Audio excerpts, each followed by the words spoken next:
3, 2, 1. Hey, what's going on, guys? Welcome to episode 250 of the KBMOD podcast. It's September 18th. Now, don't freak out. Just because you're not hearing Scott's voice doesn't mean he's not on the cast. He is still here with us on episode 250. How's it going? Is that not Scott? Hold on. Scott, say something. Hello? There he is. I can't tell the difference between my and Katie Zen's voice because that intro was so close. Now you sounded like you said, "Hey guys," you didn't say, "Hey guys, what's going on?" Which is kind of part of the trademark of how it opens. The phrasing a little bit, but I feel like you kind of put your own spin on it, which is okay. Put your own spin. I appreciate that. Yeah, it doesn't have to be exact. I liked it, Katie. You know what? I think we could. Cool. I think we could tag you in a couple more. It was succinct. Did you say the date though? Because people are gonna freak if you didn't say. I did. It was on the cast. I made very sure. It was on the cast. Okay. And today we've got APL with us. We've got Brad with us, and as always, Volition, and myself. You know, obviously the stand. Who are you? Maybe introduce yourself. Yeah. If you guys, I'm that guy that made those Twitter questions a while ago, like the one about Mitt Romney. So it's good to be here. God, I went back why don't you just give people your whole history with the cast at the start of every cast? Explain how you came to be part of the KBMOD community. Honestly though, we talk about this, we joke, but Katie Zen really is proof that memes can get you places, because KD, he was just known as just a top tier god memer, email question memer, and not that was the only thing he was known for. But that really is what got our attention. No. I think at one time that was literally the only thing he was known for. So, wow. Okay. Look, we all have our strengths. I'm just saying. If you're strong in one specific area, I think you can excel. Yeah, that's true. Yeah. If you keep at it, you can impress yourself. Like when I was making those questions, I'm like, man, everybody's loving these. But man, if I was actually on the cast one day, that'd be crazy. But look at that. You didn't let your memes be dreams, Katie, though. You eventually joined the cast, and now you just for the first time in history on episode 250 introduced the cast. So actually, it's a milestone episode. Think about that. It's a milestone in your life. Mm-hmm. It just goes to show, if you're listening now and you're at the counter of Family Video and you're wondering how can life get any worse, just remember that you could eventually get to the KBMOD. You could actually be on the if you put the work in. You could eventually have a modicum of internet fame. You could have literally tens of people listen to your voice each week. I just want to let everyone know, as my first order as host of the cast, I'm going to be removing Brad from all future episodes. Okay. And I'm also going to ban the Family Video jokes. Effective fucking immediately. Really, I knew if we gave him a little bit of power, he would just try to push his agenda. So that's it. Anyone in chat, if you don't have perfect grammar, banned. If you robot for a second, you're done. Yeah. Good lord.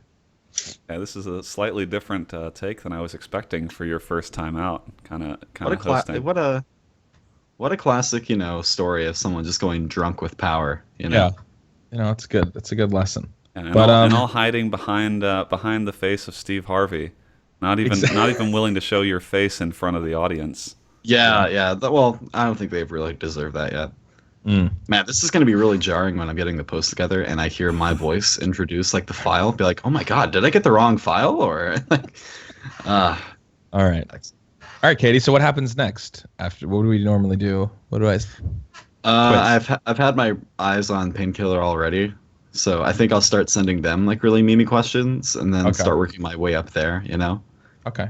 No, I meant literally what is you were hosting the podcast. We don't give a shit about your life goals, but I like how everything comes back to Katie's life goals every time I ask him a question. No, I mean literally with the cast itself, what would be the next thing we do? We're in the intro section. Also, you could just do that thing instead of explain what happens because we're live, and so maybe you just keep going and act like you've been here before. Yeah.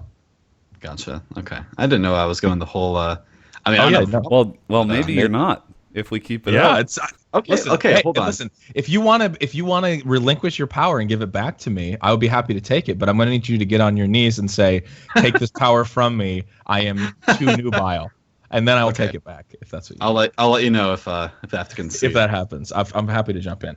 Okay. But yeah, as always, let's get into. Also, I'd like to point out about a couple months ago, I switched the stock to say who we've been doing instead of what we've been doing, and it's gone this long without anyone changing it. I'm just very proud of that. I never even noticed it, but that is you did change it to who we've been doing, and I never Yes. even. Did anybody else notice, or did you guys just let the meme live? Because I never even noticed. I mean, I'm gonna go out on a limb and say, like, generally, I don't need to look at the words for the first section of the cast. That's true. I don't like either. the but show notes for what we've been doing. not Who not we've really been something I need on a week-to-week basis. oh, Yeah. man. But yeah, what have we been doing this week? Well, I mean, as far as who we've been doing, I'm sure the answer is pretty obvious for all of us. Yeah. Oh. Hey, Brandon, have you gone to any flea markets?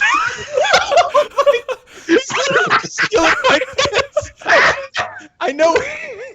I know we had a flurry of bits donated before this episode, but that doesn't mean that you can steal the few bits I actually have, KD. Oh, Good God! you're like All right. already leaning on some of the old tropes.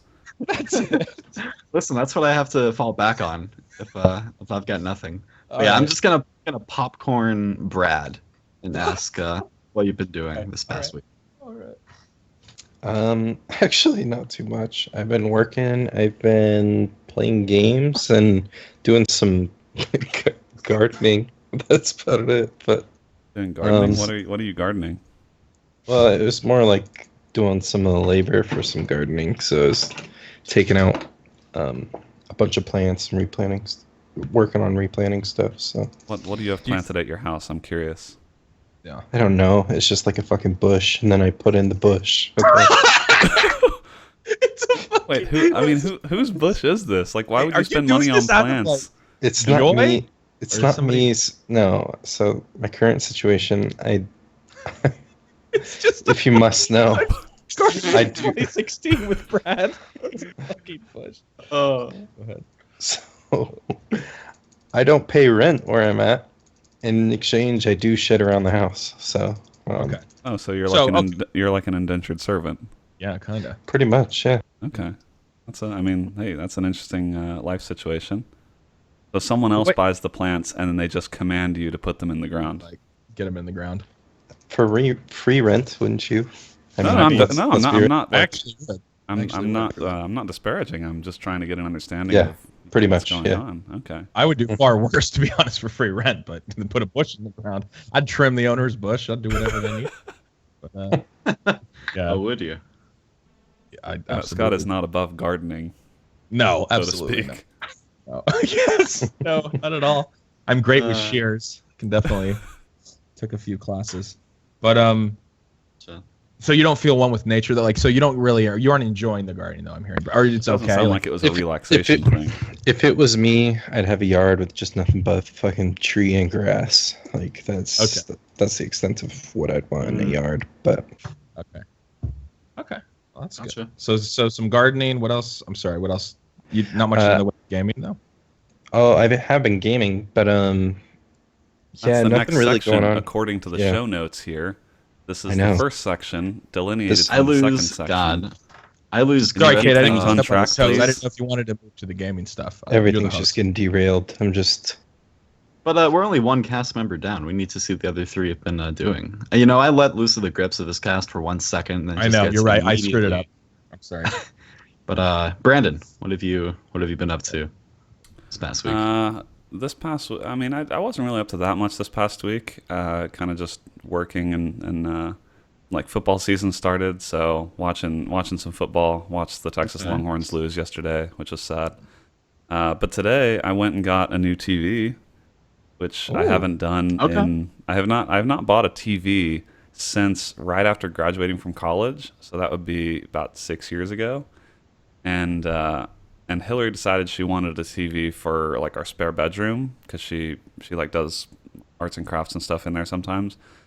And so I thought, well, she, like the current TV we have in our bedroom is fine for that. So kind of decided today to just get a new TV for our bedroom. And we had a 37 inch, and I was like, all right, so I'm looking at, 37, 40 inch TVs or so. And found a nice Samsung one, and we have a Fry's pretty close, so went to Fry's. They had it in stock.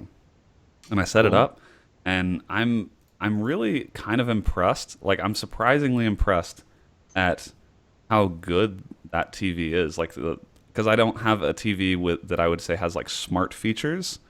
Okay. Because the TV that I bought in 2010 was like kind of before the wave of smart stuff, and so it's like it has a remote that can control my Fire Stick and can kind of be more of like a universal remote, which is neat.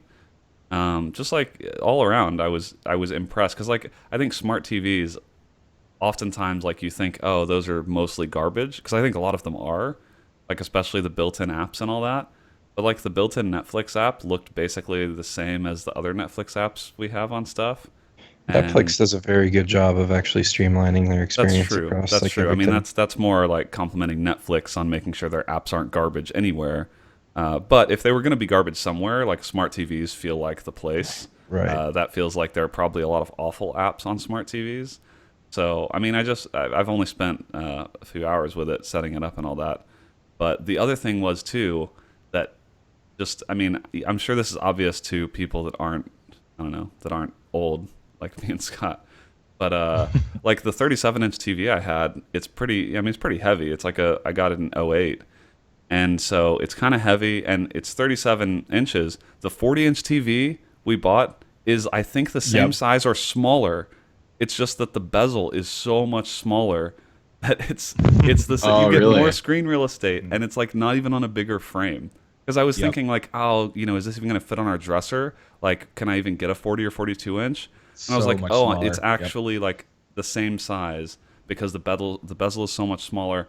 And just carrying it out of the store, I carried it on my own. Whereas Yeah, it like was the one we light, have yeah. now requires two people. Yeah. It's just crazy. And so I'm now like slightly tempted to upgrade our big TV downstairs because Let's- that one's kind of 6 years old now. TVs have, in the last 5-10 years, have gotten thinner, lighter, cheaper, and the picture quality has gotten better. And then now we're getting like smart TV functionalities. Now, if we can get like a streamlined like smart OS, I think that's Yeah, that would be Um, sweet too. Well, and the other thing too is like I got the TV I got is 4K, not because I care in the slightest about 4K, just because it's like it wasn't really any more expensive. It was Right. still less than $500, and Yep. I actually looked up the receipt from my 37-inch TV that I bought in 2008, and it You was would have that. $1,000. Oh my god. Holy shit. moly. $1,000 Yeah, that's for a crazy. 37-inch TV, and so in 8 years, the price has like the TVs are way nicer, and they cost less than half of the one that I bought 8 years ago. So anyway, so I'm pretty happy about that. Like we didn't really necessarily need a new TV, but it was kind of nice to upgrade something that I didn't really think needed upgrading. But now that I did it, I'm kind of happy I did. So I've got to do cool. I've got to do what I can to stop myself from going out and looking at like 60 or 65-inch TVs to put downstairs. I have a 50-inch, but we could have a larger one down there. And it's like Ooh. I don't need it, but Yeah. But you want it. but I went through that like- same exact thing when I moved to Pittsburgh over almost 2 years ago now.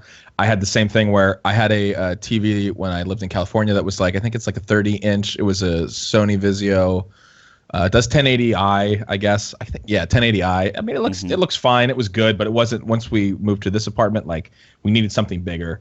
But then I started looking, and it was the same thing. I hadn't bought a TV for a long time. I used to, with a couple, like 10 years ago, with some of the roommates we bought one of those rear projection HD televisions, like the man. 400-pound. Yeah. When we bought that off a dude on Craigslist, we had to rent a U-Haul to move it. So we Oh want to my talk about God. perspective, and I The think funny thing is that was too, like those like the picture quality was actually really good on those, but They they are were really good. massive. so big, and yeah, I think it was like a 65-inch rear projection HDTV. I mean, it I bet took that thing took a had to be U-Haul like truck. 150 pounds. Yeah, it took like 4 of us to move it or something, because it's also awkwardly shaped and heavy in weird places when you Yeah. like get the base. So I did the same thing, and I was going through and I was looking at TVs, and I was like, I had the same exact experience where I'm like, oh my god, TVs have gotten so cheap, the picture quality has gotten so good, and then I was like, well, I mean, so I was thinking, I was like, maybe I'll just get like a 40-inch, and then I was like, dude, no, and I was like, okay, I could get 45, and I was like, will that even fit? because we have like basically an area where it's like a built-in kind of credenza thing where I could put it on. And then I was measuring, I was like, dude, I could put a 50 in here. So I was just like, and you're right, like price wise, I was like, it's not even that much more expensive at all. No, it's not. To go up. So I just bought a 50-inch. It's like the same thing. It's a smart the difference TV. I'm between like a 40-inch and a 50-inch is like maybe a couple $100. It's like the price doesn't even really play that heavy a part in it. Because if you're going to upgrade it, again, TVs, I have the TVs I have now, I've had for 8 and 6 years respectively. So like I have already gotten plenty of time out of that. I could justify upgrading those just based on how old they are, but I don't even need to upgrade them. It's just like I kind of want to. Yeah, exactly. No, that's exactly exactly the feeling that you have. And yeah, like you said, it's not like something you're buying every year. So, and you get your money's worth out of it. I'd be willing to spend 100 or 200 more bucks to get something larger, assuming it fits. That's the thing. It's like basically the limiting factor is how much space do you have to put a TV in, period. Mm-hmm. Yeah. That's kind of cool. That's been my weekend, is setting up a new TV, and I agree with the smart TV stuff. Took me by surprise too, because I have a Vizio TV that basically functions. Someone in chat said it. I have a Sony Vizio as well. I like Sony TVs that make good TVs overall, but it basically operates like a Chromecast. It has all the apps. It has Netflix. I mean, I don't actually. It's slower to go through because it's not as fast as like using a Fire Stick I actually have out there or a Chromecast. Right.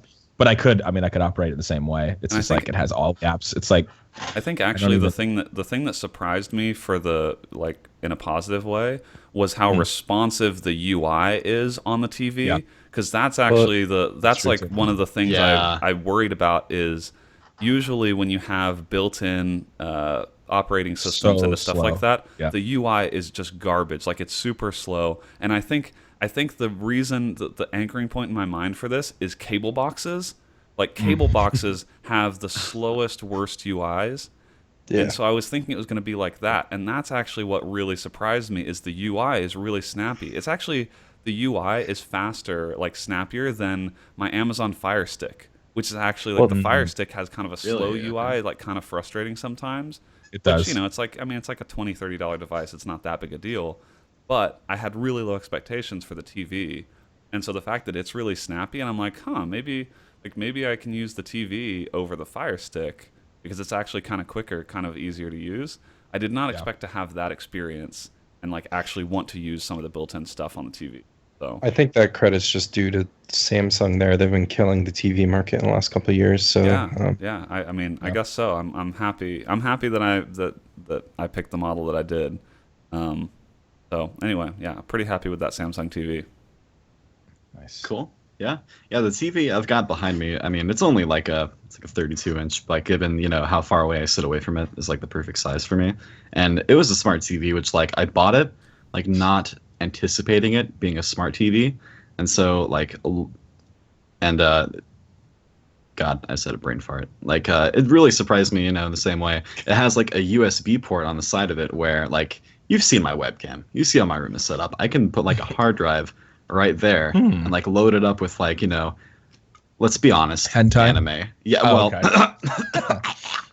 Yeah, and so little things like that make like, smart TVs pretty cool. But I don't know if I'd ever go for that over, say, a Roku, But yeah. Anyone else have anything worth sharing? I'll go real quick. I went to so I hadn't been to the Pittsburgh Zoo or aquarium yet. So me and my girlfriend, we went today. Of course, I would pick a day that it was overcast when we headed out, but it said rain was holding off for a while. So I was like, let's just go. It'll be, it's Sunday afternoon. There won't be that many people there, which there weren't. And I have to say, as far as reviews, because I really do, like I like going to zoos and aquariums a bunch. So it's like, I don't know, it's one activity we like doing. And we hadn't done it here, so I wasn't really expecting. Did you like going to zoos before Harambe died? Okay, see, that's a great question. I did. I'm in. Yeah, okay. It wasn't not just because of Harambe's death did my zoo lust grow. So you're not a bandwagon zoo fan? No, I've been going to zoos for a lot of years. Okay, yeah. Okay. And this one, this one, like the Pittsburgh Zoo has free parking, which is already a plus. And then also, like, it's not huge area-wise, but as far as how close you get to the animals and the stuff they have was actually really impressive. So anyway, if you're in the Pittsburgh area or ever visiting, I really actually would recommend. And the aquarium they have is actually fantastic, really, really solid. But all that to say, we were walking around, and what else would happen but torrential downpour. And of course, I mean, I could have, I looked at the weather when I walked out, and there's literally 2 umbrellas sitting next to where I keep my keys. Didn't take any of it.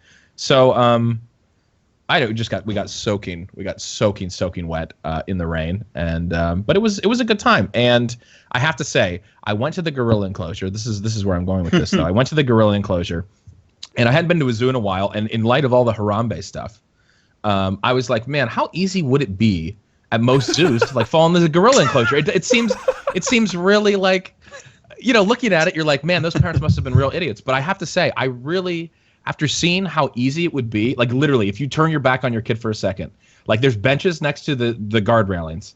I was like, it is actually insanely easy for a kid to jump over and like just be a fucking idiot kid. I'm not saying like, hey, you shouldn't keep a better eye on your kid, but I was like, I could even just trip and flip over into the gorilla enclosure, my klutzy self. So anyway, Zoos it just gave me incredibly dangerous. Like all it is, they are all it is for most of like the gorillas or the lions or anything is they're just way below you. But like it's pretty easy for you to fall over. It's just they can't get up to you. Exactly. That's what it made me realize. Where I was like, man, when I think of a zoo, I hadn't been to one for a little while. I was like, yeah, how would that happen? But you're right. It's only preventative. It's only preventing them from getting to you because they build like a chasm with usually some water in between. But I mean, it's like you can lean over it and you could step over it in a second if you're an adult. So yeah, you could hop over that easily. Crazy. Like I mean, if you have a death wish, like you can absolutely get in there. Or at least I would say like at least a couple minutes.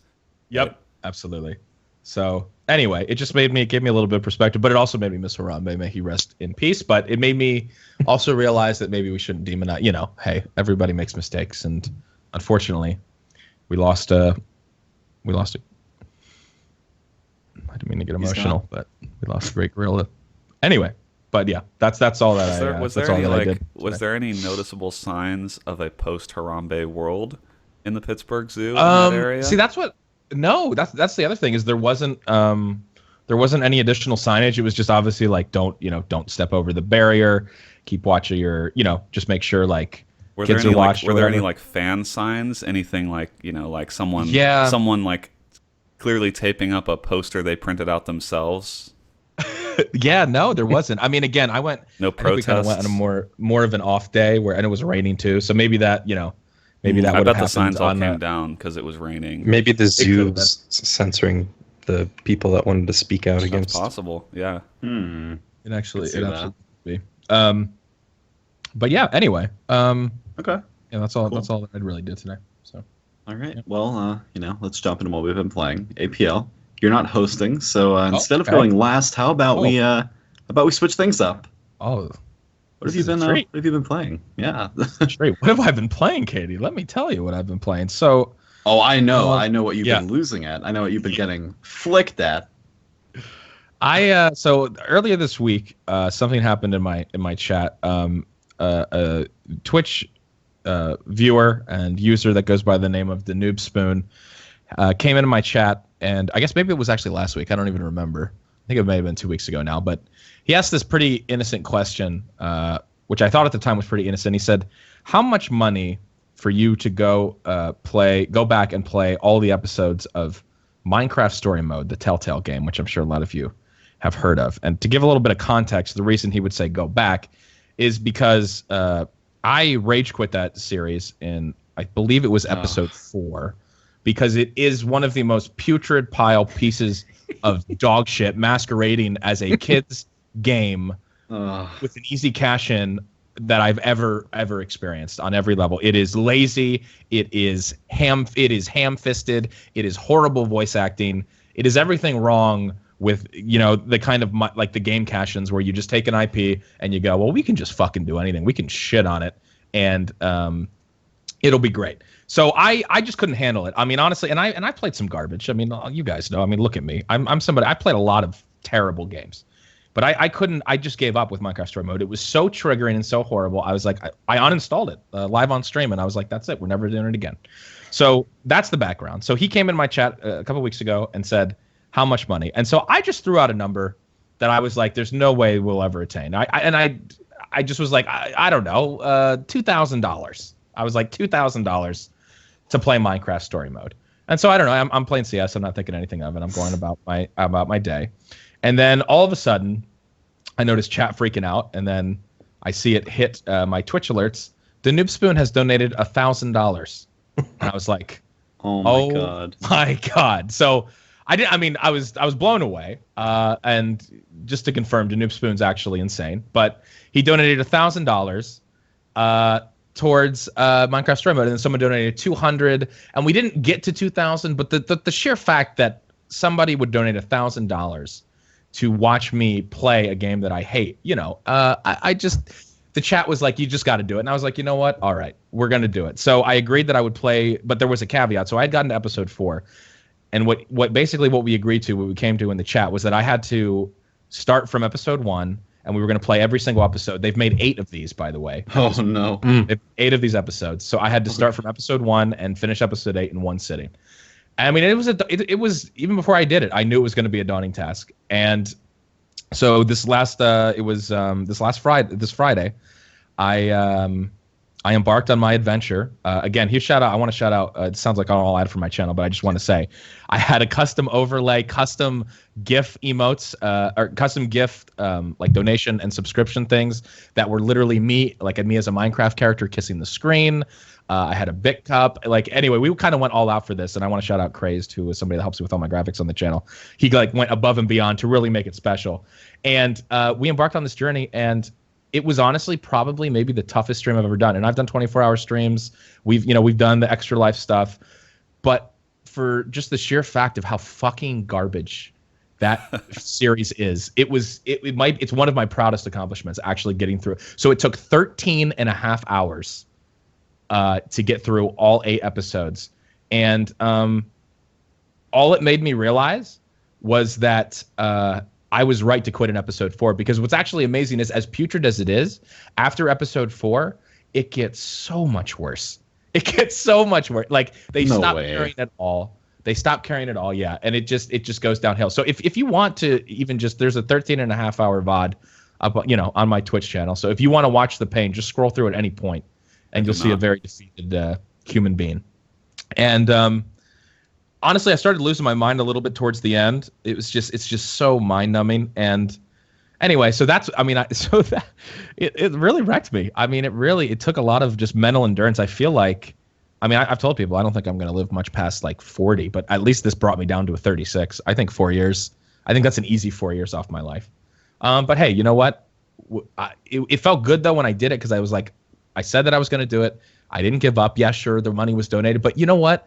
$1,000, and sure, or I think it was $1,200 total that was donated towards that. It starts looking like around hour 10, or no, not even hour 10, around hour 8 of sitting through that. I was like, is this worth it? I was like, yeah, it's a lot of money, and I appreciate it, but is it fucking worth it? Even the Noob Spoon, who donated, by episode 6 was just like, please fuck it, let this end, please. And shout out to everybody who sat with me. Some people sat for the whole 13 and a half hour stream. And a lot of people did, and embraced it with me. And a lot of people have a masochistic streak, No, they do, and people love it. And it made me realize that, and I already knew this, but people like watching people suffering and in pain, and they like to be a part of it as well and be able to contribute. Also, I have to shout out. We talked about bits at the beginning of the cast, and we've had a lot of generous bit donations. But having the bit cup as a distraction from what was happening on screen was maybe one of the greatest services that thing has ever served, because people would just try to tune out the game, and they would just spend bits trying to make sure it hit the cup or knock them out of the cup. So shout outs to the creators of the Bits Cup. Thank you so much. You really helped. You guys are the MVPs. But yeah, so I played that, and played CS. Real fast, I do need to ask. I hear rumors. Was there a dab? Yes, in that game? Well, no, there's not a dab in the game, but again, Crazed came up with. So he made me a Minecraft. He made a Minecraft character of me, and when people would donate, my character would dab to the Miko's.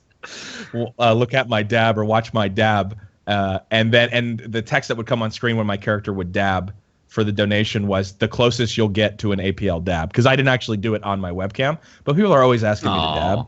So it was just it was just a little treat. So people got to see me dab, my Minecraft character dab. And I thought, if we're going to combine cancer with cancer with cancer, I think Tom was right to hit it with with the dab donation. So even if you just want to check out the VOD for that to see the dab donation GIF, it's probably worth it. But definitely. That Yeah, all sounds horrifying. it was, dude. It was. I mean, it was cancer upon cancer. It was one of those things where it's like if there's enough cancer happening, maybe it like negates it, but it doesn't. It just makes you suffer longer. But yeah, it was good. It was good. Like And you've I'm not experienced like the best and worst parts of the internet, kind of all wrapped into one. It was like, yeah, the amazing generosity. What people, I mean, and it was great. Like people were super generous, but again, it comes at a cost, and I'll never get those 13 and a half hours back, and neither will the people that joined me. But also people like a challenge. I mean, that's the other thing about Twitch, though. People like a challenge, and I think that was part of it too. Like for the people that sat through it, I mean, I commend you. I don't know. I don't even know. Like I played it. I was losing my mind. You're a man of your word. I'm glad you did it. Yeah, no, it was good. It felt good at the end. Like I felt good, but then I don't know. I remember slowly like turning the stream off and stepping back from the chair, and then I just woke up face down on my office floor at like 10 a.m. the next morning. I don't really remember anything else. I think it was like my mind's way of like shutting down, like no more, like just stop. Like you need to turn your brain off now, or there'll be permanent damage. So God. So the game is finished, right? Like you've done all the episodes. It is. So yeah, so all the episodes are done. Even the episodes that had Minecraft YouTubers. It's an entire Minecraft YouTuber caper, by the way. What? Episode 6, Captain Sparkles, and a whole bunch of other my Minecraft God. YouTubers I haven't heard. Oh, you have? Oh, dude. I mean, it's incredible. I have to watch it. Yeah, it's crazy. Yeah. So as far as I know that they're done, but they'll probably do. I mean, I think they made like $44 million off of this from what I heard. So. I mean, I think there's probably going to be more Minecraft story mode in the future. I mean, I don't think there wouldn't be 8 episodes unless they were just minting cash off everyone. Yeah, and they were. Yeah, So originally it was just 5. One of the episodes, no joke, is literally 30 minutes long. The second episode is 30 minutes, and then like most of them are like 2 hours or an hour and a half. But there's one that's literally 30 minutes. So they were just like rushing the shit out. Wow. And for people that are like, this is a kid's game, you don't understand. No. There's, I mean, I can point to a million examples of games that are meant for kids that also work on an adult level, or also are just intelligent in their own right. And I mean, you got to give kids more credit than this fucking game. If you're 3 years old, you're like, what the fuck am I doing? Like, this is garbage. Like, even if you're young. So like an insult to kids. Like kids look at that and say, don't call that a kid's game. Yeah. It's like, what the fuck are you doing? Or at least any intelligent kids. So, yeah, it was. I'm glad that it's over. But that was the main crux. I played some CS, and obviously no Battlefield 1 beta, but we're getting close to Battlefield time. So I know we're going to talk about Battlefield a little bit later too. But I don't know. I've been missing it. I just have to say I've been missing. I'm really excited for Battlefield 1. I know. I was looking at games to play this week, and all I could think of was like, man, I really wish, even if it was that stupid map, I really wanted to play more Battlefield 1 this week. I got you. So what did you play instead, since you didn't have Battlefield 1? I got back into Rust. Oh, I saw a tweet from you, Brad, that said we're back or something. Oh no. Yes. Yep. I've been 2 months clean, boys, but I am fucking here playing again. Okay. And thought I detected it in his voice. I was almost gonna ask, like I knew. I think I knew in the back of my mind I'd seen the tweet, but I forgot. But I was like, "There's something different about Brad this week. He's not clean anymore." It happened. It was late. I was like, man, I don't have a lot to do. Went back into my old server, and man, it's just not a lot has changed. But oh boy, dude. No, they've actually been something that made you. Want to back? So the XP system's still being worked on. They have done a ton of changes with the sound and music and stuff like that, and it's awesome. Animations have been improved. The engine's been reworked. Guinness variety, or yeah. Okay. I think that's all based off your Steam ID. So I don't know. Okay.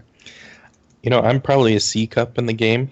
I'm a woman, by the way. Yes. So, but yeah. No, it's really good. They still need to do some balancing stuff. So the server I normally play on, everybody was fucking built up, and it was horrible. So I had to find a different server with everybody else. But other than that, yeah, I played some Overwatch. I haven't really dabbled much in the ranked. And then what else have I played? I tried playing the Blops 3 on PC. When it okay. when I tried playing, I was just getting a black screen, so I validated my Steam files, and Steam told me you have 23 files to, fix or whatever, and it just fucking reinstalled the whole game. Like it just downloaded Wow. the whole thing. So Okay.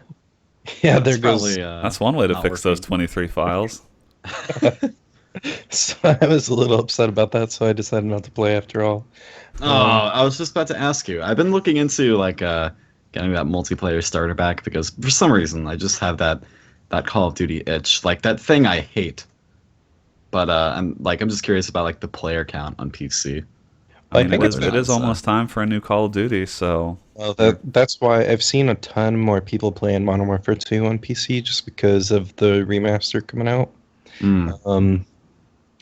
And so, yeah, I don't know. That's kind of what got me playing. Like, man, maybe I kind of want to jump back in and play a COD game Yeah. and I see how thought- it is. Yeah, I thought Black Ops 3 wasn't, not terrible. It had some pretty wacky stuff with like the powers and everything, but I think that would be a good one to go back to. I just suck. Like the one thing I don't like about the Blops games is it adds like another axis, like another way of being killed. So like I like the COD games where you just either you're running and gunning, and you don't have to be jumping off walls or Boots on the ground. yeah, pretty much. I don't like the jetpacks and shit like that. But I mean, you can always go back to the Call of Duty Ghosts, I'm not giving them Uh, any more money. So For the short time I played Advanced Warfare, I tried the playlist where you don't use any of the movement, like the jetpacks or anything, and I found myself enjoying it a lot more. Like, God, why can't these playlists be more populated? But yeah, that all you played this week? Okay, that was it for me. Yeah. cool. Brandon, this week I played a lot of WoW. Oh man. Uh, Oh Yeah. boy, we got to check. I forgot about the accountability system that we're supposed to be having with Brandon. yeah, no, Talk to this, us about that, Brandon. I don't know. I would say the first week is like a mixed bag. 'Cause Okay. I've been playing. I guess here's the good news: is I've gamed more this week than an average week, but the problem is that Okay. it's all been WoW, Mm, and mm. potentially to the detriment of other things in my life. So it's Right. good to be aware of that, but also there's like this helplessness with not being able to really stop it. So like Right. you can. I mean, it's like a drug addict who knows exactly what they're doing. Like what you're gonna have to do to get the money for that next hit, but Mm. you still do it. Right. Yeah, I mean, you're definitely an addict that's well versed in his problem, but Yeah. doesn't necessarily help you with dealing with. Um, I mean, I guess being aware is the first step, but knowing No, you but I have a mean, problem- I like in all seriousness though, I think it actually has been kind of fun because I've been playing more with people, and like I've played a bit with John and some other folks that I work with, so it's actually been nice to have a game that I am looking forward to playing with other people instead of just soloing in games and kind of like just doing things on my own. Which is actually why I think that's why WoW does draw me in so much, is because you can do both. If you want to just have a solo session and go out on your own, you can just go quests. You can go join you can join a random group of people you never even talk to. You'll never see them again, or you can hop on voice chat and play with people that you know. And so I think being able to do both of those things in the same game makes me want to keep playing more. And just to speak about Legion specifically, like I leveled a character from 100 to 110. I leveled a Demon Hunter, which is the new class. And they're like the questing and stuff I think is really good. Some of the story stuff is actually really well done. Coming back to WoW after being gone for as long as I was, like WoW is I feel like it's so polished. Like doing quests and stuff doesn't feel. I haven't encountered any bugged quests. I haven't really gotten that frustrated with anything. Like Blizzard has put a lot more effort into making quests and all that like a lot more visible, like where you need to go, who you need to talk to. Where back in the day, you had to basically have a website open on your other monitor sometimes to figure out like which animal drops this thing, or where do I need to go like to get this quest item. And a lot of that you don't have to do anymore. Like you don't have to have websites open to kind of see what other people have done, who've already finished the quest. So that's been a lot of fun, and I actually just hit 110 on that character like yesterday, the day before, and so I'm still enjoying kind of going through the quests and kind of actually starting to gear up for some more in-game type content. But yeah, it's been a lot of fun. I don't regret it yet. I mean, I've already gotten like my $65 worth between the cost of the expansion and the month sub. So I think it's just hard to want to play anything else when you're enjoying WoW, which is like a good thing and a bad thing. But yeah, I don't know. I don't know if I fail my accountability check this week. I mean, no. I mean, you're being no. You would fail your accountability check if you weren't honest about how much time you spent. Okay. If you had been like, well, yeah, I played a little bit, but it wasn't too bad. I'm keeping control. Yeah, I played a fair amount this week. I mean, there were definitely a couple of nights where I went to bed later than I should have, like later than I would have if I wasn't playing WoW.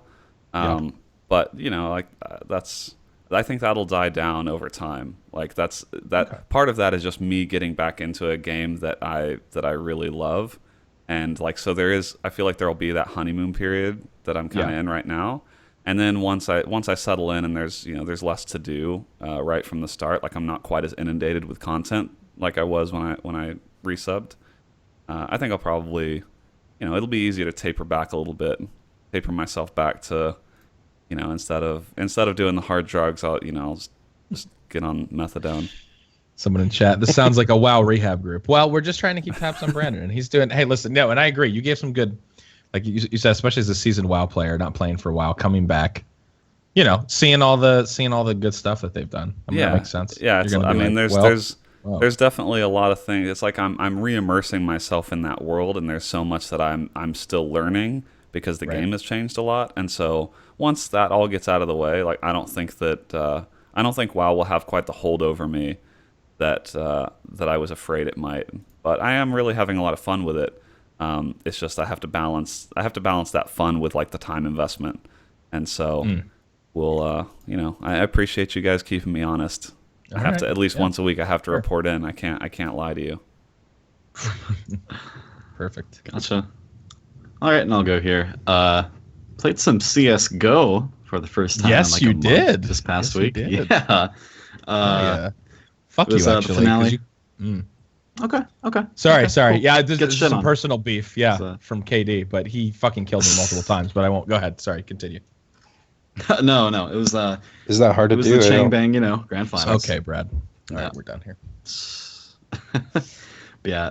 After the Chang Bang grand finals, went to like an all-star game where it was APL and Timmy. They were team captains, and they're picking their team through. And for this stroke of fate, I was one of the candidates to be on a team, and I was on Timmy's team, and just absolutely panicking. Like they kept forcing me to like call rounds and like call where to go. Like, and I never play CS. I mean, Plus it wasn't on Tuscan, which is a map we're playing you would have never seen.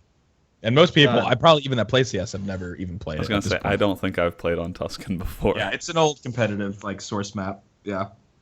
Yeah, it was. So yeah, that was fun. And actually, like, the more I played it, I actually really got a kick out of it, and I feel like I want to play more of it because happy to hear like the amount of like communication you have to do, and like just I don't know. Anyways, anyone who's played CS:GO, I told you to drop Rocket League and pick up CS, dude. I'm telling you. No, I can never let Rocket League go. But yeah, I mean, you still have those. You have those young reflexes, so like it's now or never. You got to get in there.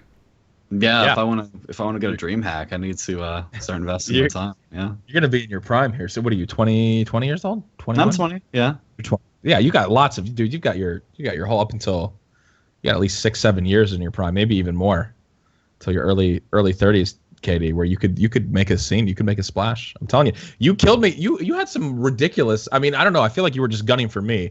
I mean, even though you guys lost the All-Star game. You had a couple of moments. There was one point where I was directly behind Katie. Granted, I had a Negev and I was trying to control the recoil, but I was like spamming away at his back, and he right before he died, he literally did this like 180 flick with an AK and just headshot me, and I was like, Ooh. He had a couple moments where you actually had some nice rounds. So, and you didn't bottom frag either. So no, I was doing better than. You, Katie, there's something there. You need to get into it. Okay, yeah. I mean, next time. I mean, hey, if with, you Timmy, jump in, I got multiple. I've got a Smurf. I've got an account that at this point is in. I haven't played for months, and I think it's super down there in the ranks. Dude, this week, if you want to play CS, I'll jump on that account. We'll play some ranked on that account, and then it's no big deal. Not that it really matters. Yeah. Yeah. I would love to play. You just have to guide me through every single round. Like, I have to make sure I'm buying the right thing because I just don't know like what the right buys are. Like, I can't tell you how many times Timmy was like, Katie, why didn't you buy armor? Why didn't you buy a diffuse? Why did you? I don't know. But yeah, it was still pretty fun. Yeah. All right, good. All right. But also played some Dark Souls 3. Started a soul level 1 run. To kind of get ready for the DLC that's coming out. My idea is to get this soul level 1. We're basically soul level 1 is where you go through the game without leveling up once. Like, you can get better equipment and everything, but it's like a challenge around that you don't like use any of your souls to level up. And so I want to use that character as my first playthrough character for the DLC because I want that challenge again. Because when I was playing through Dark Souls 3 for the first time, I'm a Souls veteran. And it just wasn't, the hardest for me. So I think going in with like a challenge character will make it will make it pretty difficult again. So still can't wait for that. But then lastly, yes, I did play some Rocket League a lot, and I've fallen into buying those crates. Yes, I man. am. I've fallen into a dangerous game. I've only spent $5 on keys so far, which because the crate drops. If you don't know, the Rocket League it's basically the crate and key system from CS:GO, but none of that ecosystem is through Steam. All of the trading is like through game. You can't buy crates from other people. You can't just buy crates off the store or list them because they don't want to be part of gambling, I guess. But I've just been at the mercy of crate drops, and so I haven't spent too much money on keys against my will. Believe me, I would have dropped a lot more money if I was able to buy crates and keys. But yeah, I mean, I got some pretty good stuff. How much you spend, Katie? Just $5 because that's all I could really spend is on the keys.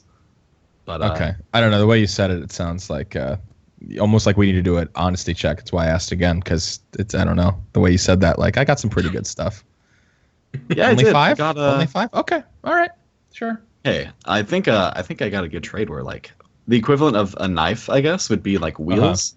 Okay. And I got those lightning wheels.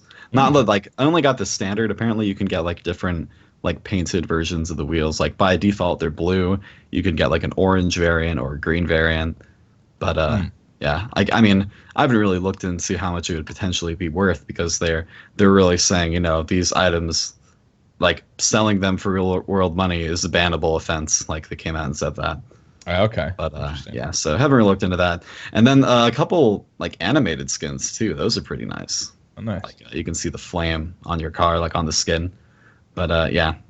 I can't wait till T Martin and Phantom Lord come back for the Rocket League. Oh, God. Yeah, exactly. Skin betting website. Hey, I just found this great Rocket League skin betting website, guys. Yeah, I just wanted to add Rocket League Lotto. I mean, I just found out about it, but I tried it out and dude, that sounds great already. Dude, Rocket League Lotto. I want to log onto that right now if it's not a thing.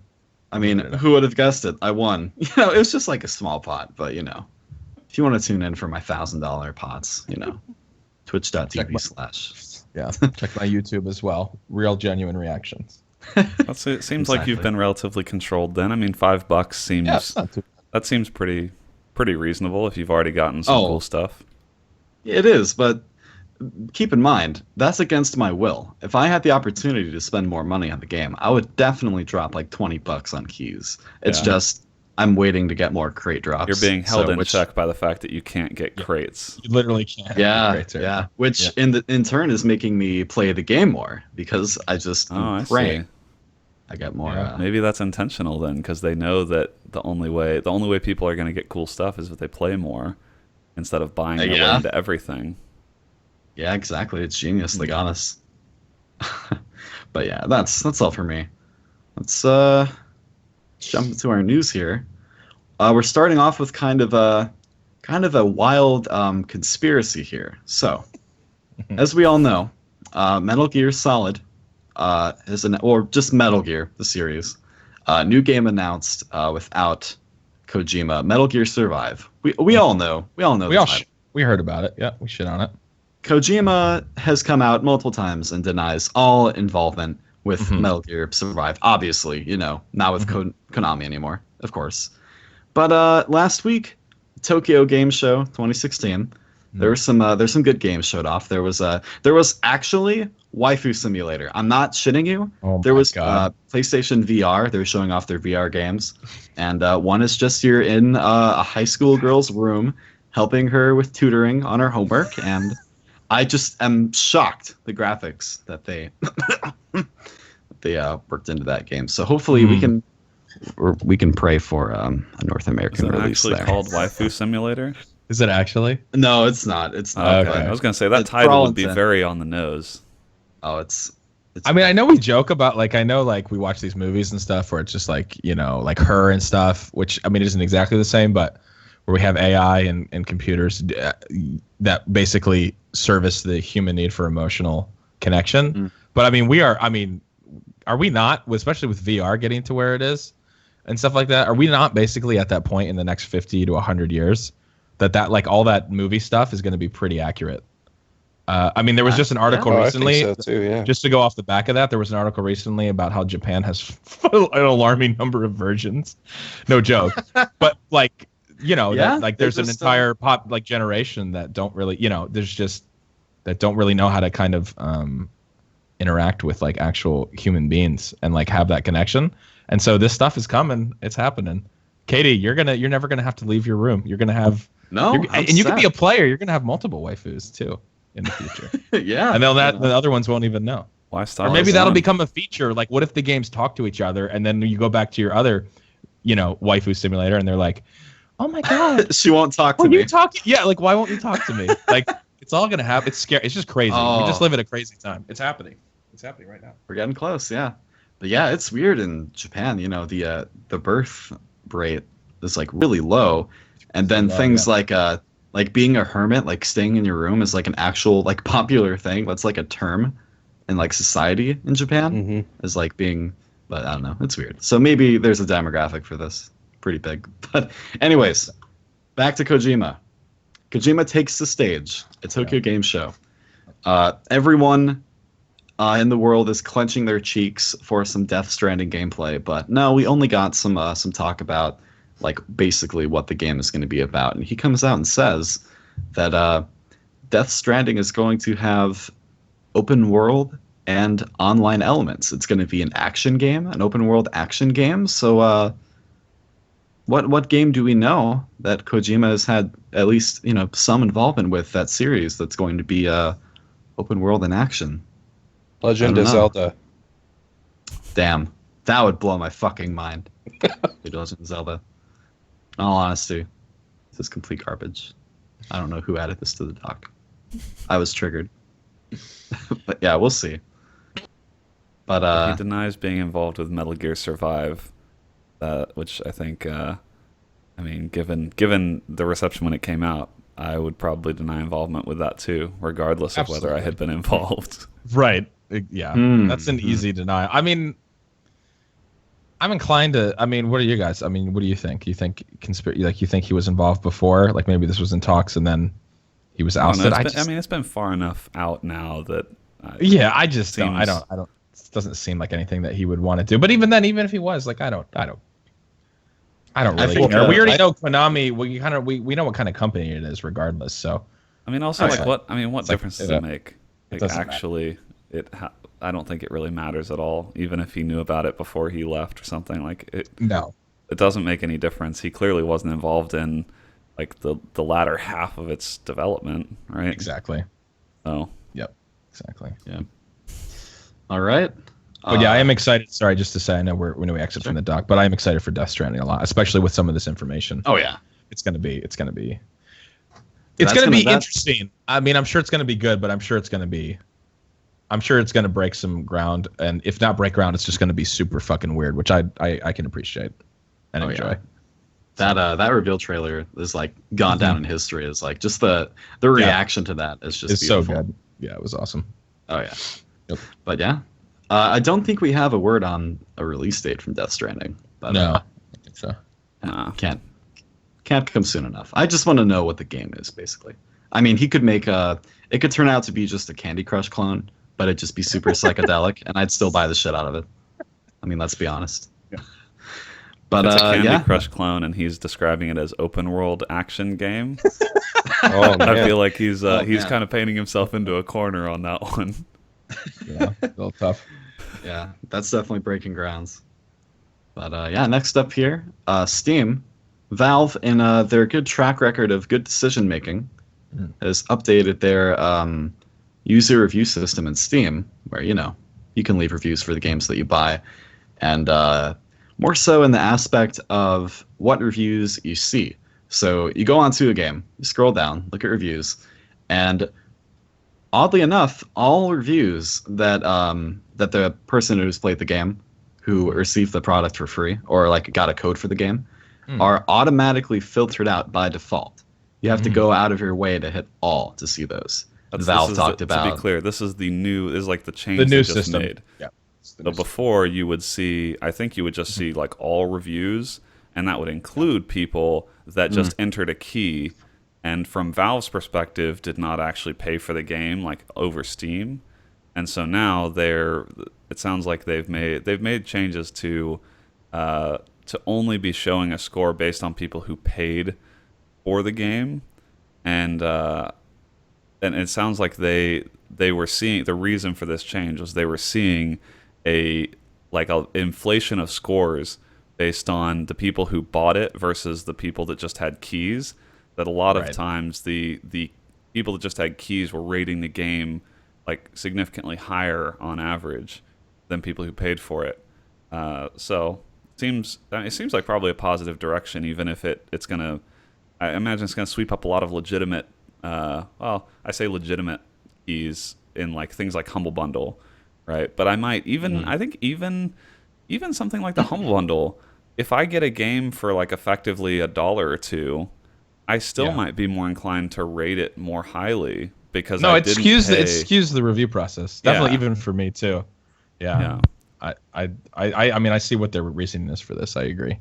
I think it's you feel no pain. It's like, all right, yeah, I got this key. This game was like, but if you get a key, especially if a game's like $50 or $60 title, right? Like, so, if I get a key, it's just like, all right, it's no skin off my nose. I'm just never gonna play it again. I played it 2 hours. It was garbage. But hey, I got a key, as opposed to somebody who maybe puts 3 or 4 hours into it, can't refund it, and spent $60. I feel our review, or I won't even take time to review it at all. I'll just, that's the other thing, is maybe the negative aspect of that, because I got a key, won't even be noted for people because, that's the other side of that too. So I don't know. I think it makes sense. Yeah, I think it makes sense. Not and a bad also, idea. you can still see the reviews. Valve makes clear in their update that the people writing reviews, you can still see those reviews, like the written reviews on the page. They're just not factored into that like total score that shows up above the fold. And so it sounds like there were quite a few games that like the category would change, because the category from I think 69 to 70, 69% is mixed, like that's the word they use, and 70% the word I think is positive. And so some games like are now have changed categories, which I mean I would be curious to know how much the wording change of a game's score actually impacts its sales. I would imagine maybe it does, but ultimately I think it seems like a good change. It's just that it gets into that meta conversation of like, okay, well, what if I bought it on Steam sale and I paid? It's true.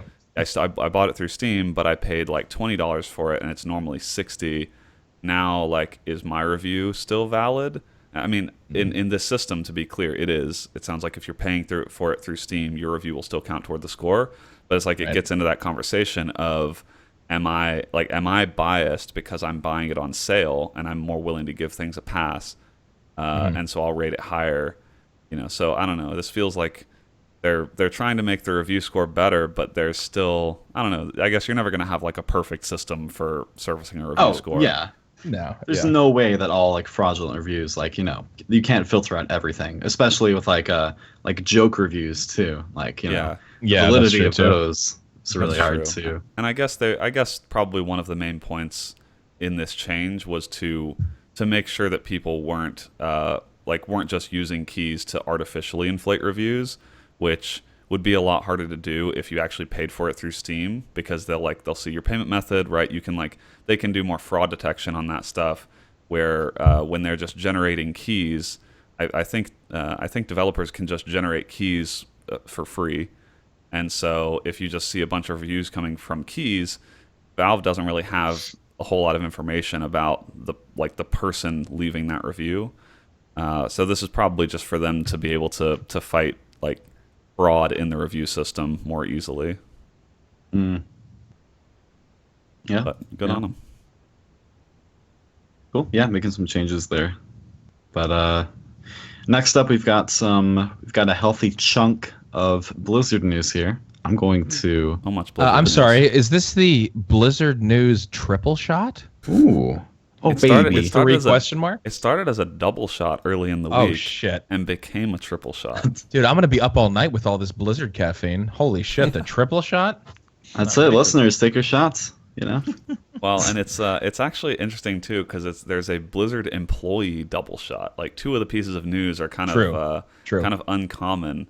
So the first piece of news that I think caught a lot of people by surprise is that Chris Metzen at Blizzard has announced his retirement, and that normally would not be super surprising, someone just announcing their retirement, but he's not very old. He's, I think, early 40s. He's worked at Blizzard for 23 years, and so I think he's about 43. And so, I mean, he's been at Blizzard a long time. I think anyone that follows Blizzard games, you'd be pretty likely to know Chris Metzen's name, because he's basically he was the senior VP of story and franchise development is his official title, I think. But he's like sort of the most notable mind behind a lot of the lore in games like StarCraft, Warcraft, Diablo. Like, he has credits in all those games, and I'm sure it's one of those cases where there's a ton of other people involved in that process. It's not like he's just coming up with all these ideas on his own. But I'm sure he's come up with like a fair share of the ideas in those games when it comes to the story. And he's retiring from Blizzard, and he's only 43. His announcement of his retiring was like made clear that he's apparently not using the word retire as a way to like fund a new or start a new company at some point. It sounds like he's actually just literally like gonna stop working and spend time with his family, which is admirable, but just surprising because the guy's not very old. So I wouldn't be surprised if in a few years, like, we see some kind of new project from him, because I would have to imagine a guy like that probably can't sit still for that long. But good on him. It sounds like he's got a family. He's got like young children. I wonder just what is my number one thought is, what is he going to do for money though? I mean, only 43, working at a small indie company like Blizzard. They've only sold a few copies of World of Warcraft. I just don't know what that guy does for cash. He hasn't worked there that long either. No, a measly 23 years. Like, there's no way that he has that much stock, and can probably never touch work again, and probably buy an island if he wants. Yeah, how does a guy like that retire early? It's I don't really know. I don't crazy get to it. think about. But it makes me wonder what I'm doing wrong if somebody like that can retire at 43. No, but yeah, he's definitely. I'm sure like he wants to focus on his family, but there's no way he's done with. I would almost bet, I don't know, a lot of money that he comes back and just like Cliffy B, who fucking retired, quote unquote. Like, Yeah. He'll come back and do something else at some point. Well, the thing is, I mean, I way. would not be surprised if he came back at some point to work at Blizzard again, because like his sure. You look at Cliffy B, like he's not the huge like story guy. He's just one of the main faces behind some popular shooters. But Right. Chris Metzen is like I feel like his professional identity is tied so heavily to the franchises that Blizzard has. And so how does a guy like that leave Blizzard and start an identity with some other piece of, like, some other franchises, some other lore? It seems like that would be really difficult. Yeah, no, absolutely. I agree too. I think the Blizzard angle, he definitely could potentially go back. But I mean, good on him. It sounds like I think it's like we'll never really. I'm not sure we will know how much this would change the arc of Blizzard projects and stuff, because again, Blizzard now is a pretty large company. I'm sure a lot of people working on, for instance, all the quests in Legion, with all the Overwatch shorts and everything. I'm not sure how much hand Chris Metzen played in all the things they have going on, but it's definitely the loss of a very visible and creative guy on their team. So, I guess good on him though. Spending time with his family, you got to take time for what's important, and that's a pretty big statement to make, that he's going to chill with his family for a few years. So. Yep. Moving right along, in other Blizzard employee news, yeah, again, a weird week, but Rob Pardo, who is also he was a lead designer on World of Warcraft, and he left Blizzard a couple years ago, not in a retirement way, but in like we figured he's probably doing something, kind of starting a smaller project, and this week that got announced. He announced Bonfire Studios, which is an indie outfit. I guess I'm not sure how large they are, but it's got some ex-Blizzard folks and the former CEO of Nexon, and they got a big $25 million investment from Andreessen Horowitz and Riot Games, which is kind of an interesting investment. But he made a blog post to announce that studio publicly, and there's a lot of visionary type wording in that blog post, but it'll be interesting to see what a team like that comes up with, with a lot of Blizzard folks, in like a smaller team, and then an investment from Riot. Is like, I don't know what all that means, but it sounds like it could be really cool. Obviously, they have some good minds, and maybe like they would have to have some good ideas percolating to get the kind of investment they have, don't you think? Right. Mm-hmm. Oh, absolutely. Yeah, I'm sure they're working on something pretty big, but again, with the pedigree of that, I'm sure it's not that hard to get it. I mean, $25 million is a pretty crazy investment, but like you were saying, the pedigree that ex-Blizzard, and I feel like that would be a pretty good position to be like, hey, I got some experience. I was pretty instrumental in a company that kind of changed the face of like the MMORPG. Yeah. Give me some money and let me work on something. You'll get your money back, kind of thing. Yeah, and I mean, this is obviously just like hope and speculation. Mm-hmm. But having worked on World of Warcraft, it seems like it would be right in that team's wheelhouse, or at least like Rob Pardo's wheelhouse, to work on some kind of massive multiplayer game. Because like that's kind of that's kind of sort of the pedigree he has, and I feel like exactly. I'm again, it's mainly just hope. There's no indication of really what they're working on, but I think it would be awesome to see some kind of IP that gets some backing from Riot, for instance. Like Riot has a lot of reach. They're one company that like could help make a massively multiplayer game work in this day and age. And World of Warcraft is still chugging along, as I talked about. That's pretty much all I played this week. But I think like someone could come in and take some part of that market share. Like I think there's still a lot of appetite for massively multiplayer games. It's just a hard market to break into. So I don't know. I would love to see a small team like this that has investment and like doesn't have to. With $25 million, you don't have to make something immediately. Like they would have time to work on the thing that they're working on. So I would love to see something massively multiplayer come out of that studio. But I'm sure we'll see at some point. They just publicly announced the fact that they exist, so I'm sure there's probably nothing coming for a while. Give it a little time. And cool. Lastly, in our Blizzard triple shot here, round us out. Yeah, this is actually this is a pretty neat thing that is kind of a crazy headline to even read. But this week, a playable version of a canceled Warcraft adventure game leaked after 18 years. Which, like, just let that title sink in a little bit. So before, like, go ahead. Oh, I was just gonna say about the game itself. It's just like a click adventure game. It's kind of like I don't know. When I was a kid, I would play what are they called, like putt putt or something. Yeah. It's just like Oh yeah, Pajama Sam. It's kind of it's kind of like the old school point and click adventure type games. But this one never came out, so it got canceled. And obviously, you know, from 1998, like this was not in the news.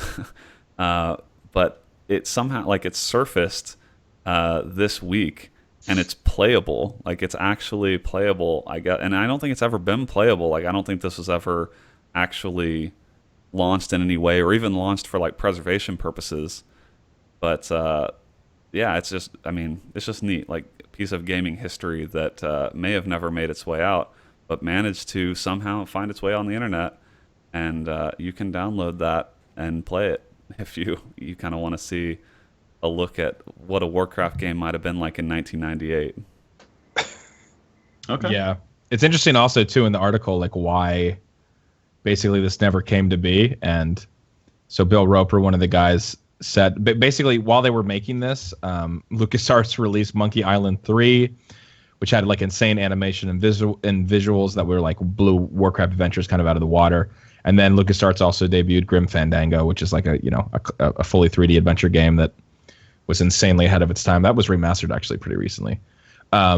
So the producer of this said basically that the big problem was, like, with Warcraft Adventures, we were actually creating a traditional adventure game, and then what people expected from an adventure game totally changed because LucasArts made these two, a bunch of these blockbusters in that category. So they were like, well, if we release this, we basically have been one-upped in the sense of, like, what people came to expect. The bar was set so high, so it sounds like that's why they canned the project, which is pretty interesting. Which must suck, too, to put all that work into a game, right? And then somebody comes out with something that's, like, becomes the example of what an adventure game should be for people, and then be like, well, we can't release our product because people will be upset. Yeah. Because they'll be like, well, I can't do this, which is just kind of crazy. But always interesting to see something like this far after the fact of games that never were, and you only, like, we sort of only learn about some of the behind the scenes of it when something like this happens.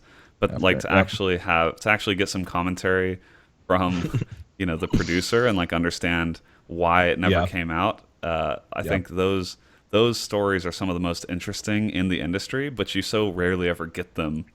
And you probably would never get it until like 20 years after the fact. So it's just it's neat. I wonder in 20 years, like, what kind of stories there will be from this era of gaming. Yeah. You want to lead us into the quick hits there, KD? Yes, I will. So quick hits. First up, some hospitals have been trying to use VR to, help patients handle the pain. There are a couple different, or like whatever kind of like surgery they're going through, any kind of situation they're in. Like, obviously pain is going to be involved. And the idea is that when you use like some kind of VR technology, like your senses are kind of taken by that. And, it takes your mind off the pain. So like when you think about pain, it's going to be worse. But if you have something to keep your mind occupied, like in the sense VR, where you're fully immersed into something, you're going to think about the pain less. So people are going to be less anxious. They're going to be focused and just into this thing that's literally strapped to their head where they can't see anything else, and think about that. So I was telling this before the stream. I can't wait to see my colonoscopy live and full exactly VR. You're gonna be inside of your own fucking asshole, and like with VR, it's gonna be incredible. I feel like that's the point of it, is not for you to like discover your own. I know. I know, but it'd also be a good wake up call, because it's like, oh fuck, it looks like this. Like, I better start eating better. It's not supposed to be. It's not supposed to be like a horror film. It's supposed to just take your mind off of like. But this is just my perspective. Yeah. Like, if I'm gonna go, I might as well have some fun and check out what's going on in there. So I'm just saying, man. But I didn't want to leak. I didn't want to leak that we were going to talk about this as a news story. But you were talking about the pain in like your Minecraft experience, and I was thinking, good thing we have technology that is going to eventually solve that for you. Is you can just retreat into the loving embrace of VR and escape the pain. That was a segue that never made it. I know. It was a segue that had to die on the vine. But yeah, it's been tried on a few patients here, but apparently it's working pretty well. So maybe it's just like an experiment right now. But I think it's I mean, I think stuff like this, in all seriousness, is really neat, especially when you think about like kids who maybe they have a terminal illness of some sort, or just kids having to like be in the hospital or even the doctor's office.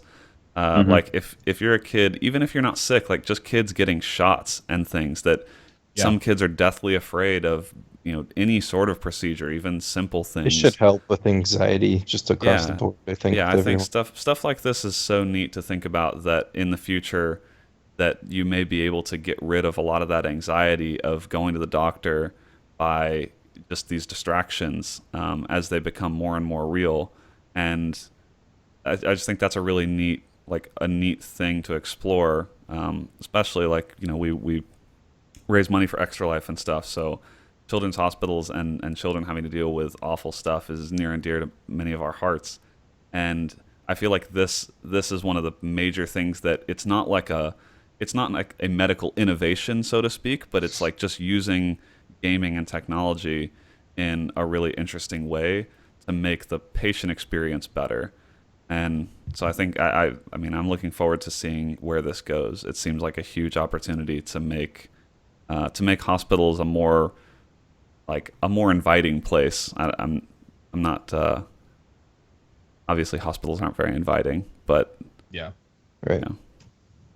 Yeah, definitely. Next up, if you've been waiting, if you were one of the people that have been scarred by NVIDIA after the 9th, yeah. I'm so excited for this story because I remember getting this email a while back about that I should, that there was a settlement and stuff, and I totally forgot about it. And then I was like, oh, I'm gonna have to find my original. I mean, I'm sure it was online, but I was even too lazy to go back and find my receipt or whatever. And now with this, yes, the GeForce GTX 970, which I have, NVIDIA, they're gonna pay the $30, and you can get it by actually going to a website and just putting in your device ID. That's what I was waiting for. I was like, I ain't finding no receipt. Let me go somewhere I can put my device ID and my contact information and give me my $30. So apparently what had happened. I'll go ahead. I was gonna say they could have. One criticism is that it sounds like a bad phishing website. It's gtx970settlement.com. It really does. I know. I was gonna say it is legitimate. The way we could have opened this news story was like, those spam emails you get about how you have a lawsuit settlement to claim. Well, maybe you should pay attention to this one specifically because it may actually be real. And exactly. I filled out my little claim for my $30. Nice. For my I'm doing it. I'm literally doing it as we live on the podcast. I just actually have the thing open. I have the device ID. I am copying it in. It's happening right now. I can't tell you how distraught I was when I learned that 4 gigabytes of RAM was actually 3.5. Dude, I mean, I've been in counseling for the last 2.5 years over it. So this $30 is frankly the least they can do for the anguish that I've endured. That's way too low. Exactly. I was gonna say $30 is a drop in the bucket for all the therapy, but it's all right. I was gonna say actually, Scott, you may want to opt out of the claim because I think if you opt into the claim settlement, then now you can't file your own suit in the future. And it sounds like you may be dealing with some lingering things there that $30 is not going to cut it. I 100% am. You're right. I should hold out until I do my own case. It's so funny. What's so funny about this is the only people that actually are whoever brought this actual case forward, just some lawyer somewhere or whatever firm that brought this forward is getting fucking rich off of this. I mean, really, the day to day. Is there anybody that's actually what the fuck? I mean, again, clearly there was a little bit of deception perhaps going on, but I don't. Anyway, it's just funny. I mean, I'll take my $30 and shut up. But congrats to whoever was like, "This is a fucking gold mine. We got this easy." The funny thing is to me, like, not that we need to get all legal about this, but when I saw, like, in the world of lawsuit settlements and claims you can get, when I saw $30, I was like, wow, that actually feels like a lot. That's and And like Ticketmaster has been doing like awful fraud, like shady stuff for years. Yep. And like the best thing I get out of their lawsuit is like 50 vouchers of like $1 each for a bunch of like bad concerts. Like it's not even. I've suffered much more mental anguish from having to like deal with Ticketmaster over the past decade, and I get like a pittance. And then this GTX 970 thing, which I think most people probably didn't care about in the slightest, I get $30 for.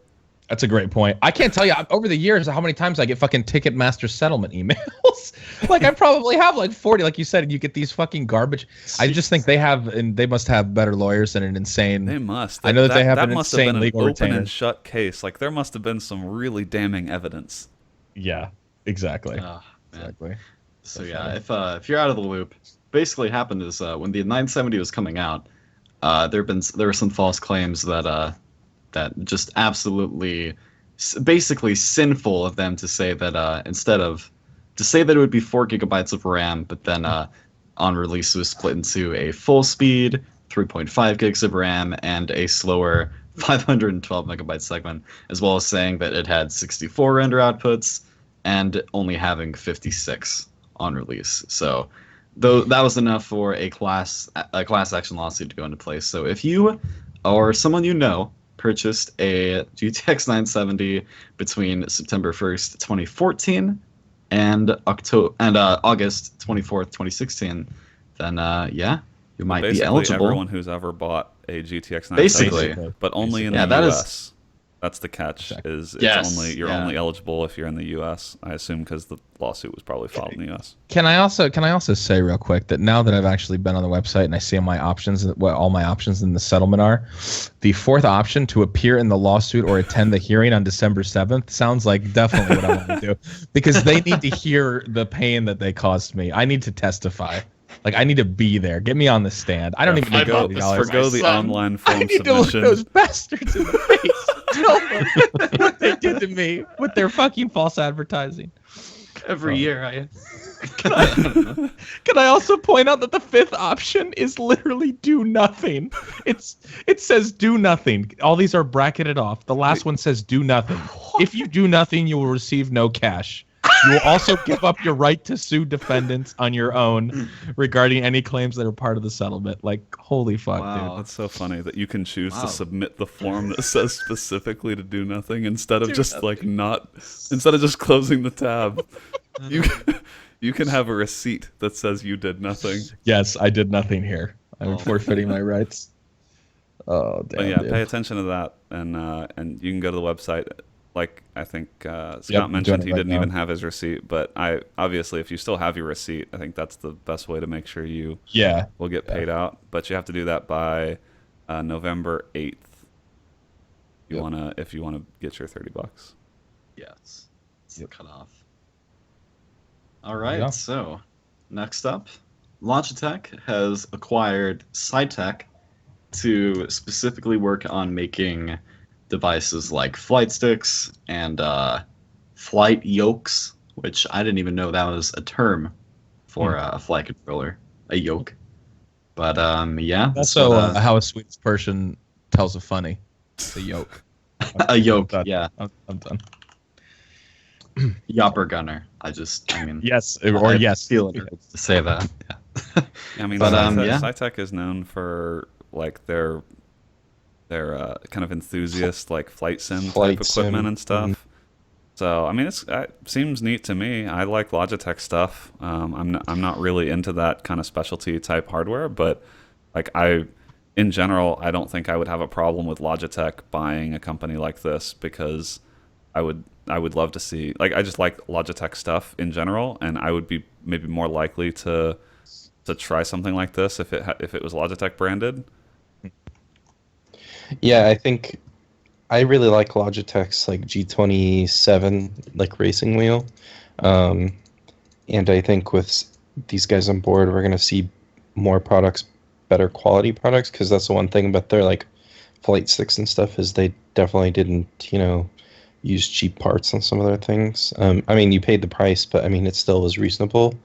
So I think if we can see better racing equipment from Logitech and more flight stuff as well for maybe cheaper, higher quality, that's a win in my book and everybody else that plays these type of games. So Yeah, I feel like Logitech is already sort of one of the only names, aside from SciTech, like is only one of the only places where you can get like a a racing wheel or something without going into yeah. like crazy price stuff. I'm sure there's a lot, well, not a lot, but I'm sure there are some options that are really pricey if you're looking to go real enthusiast.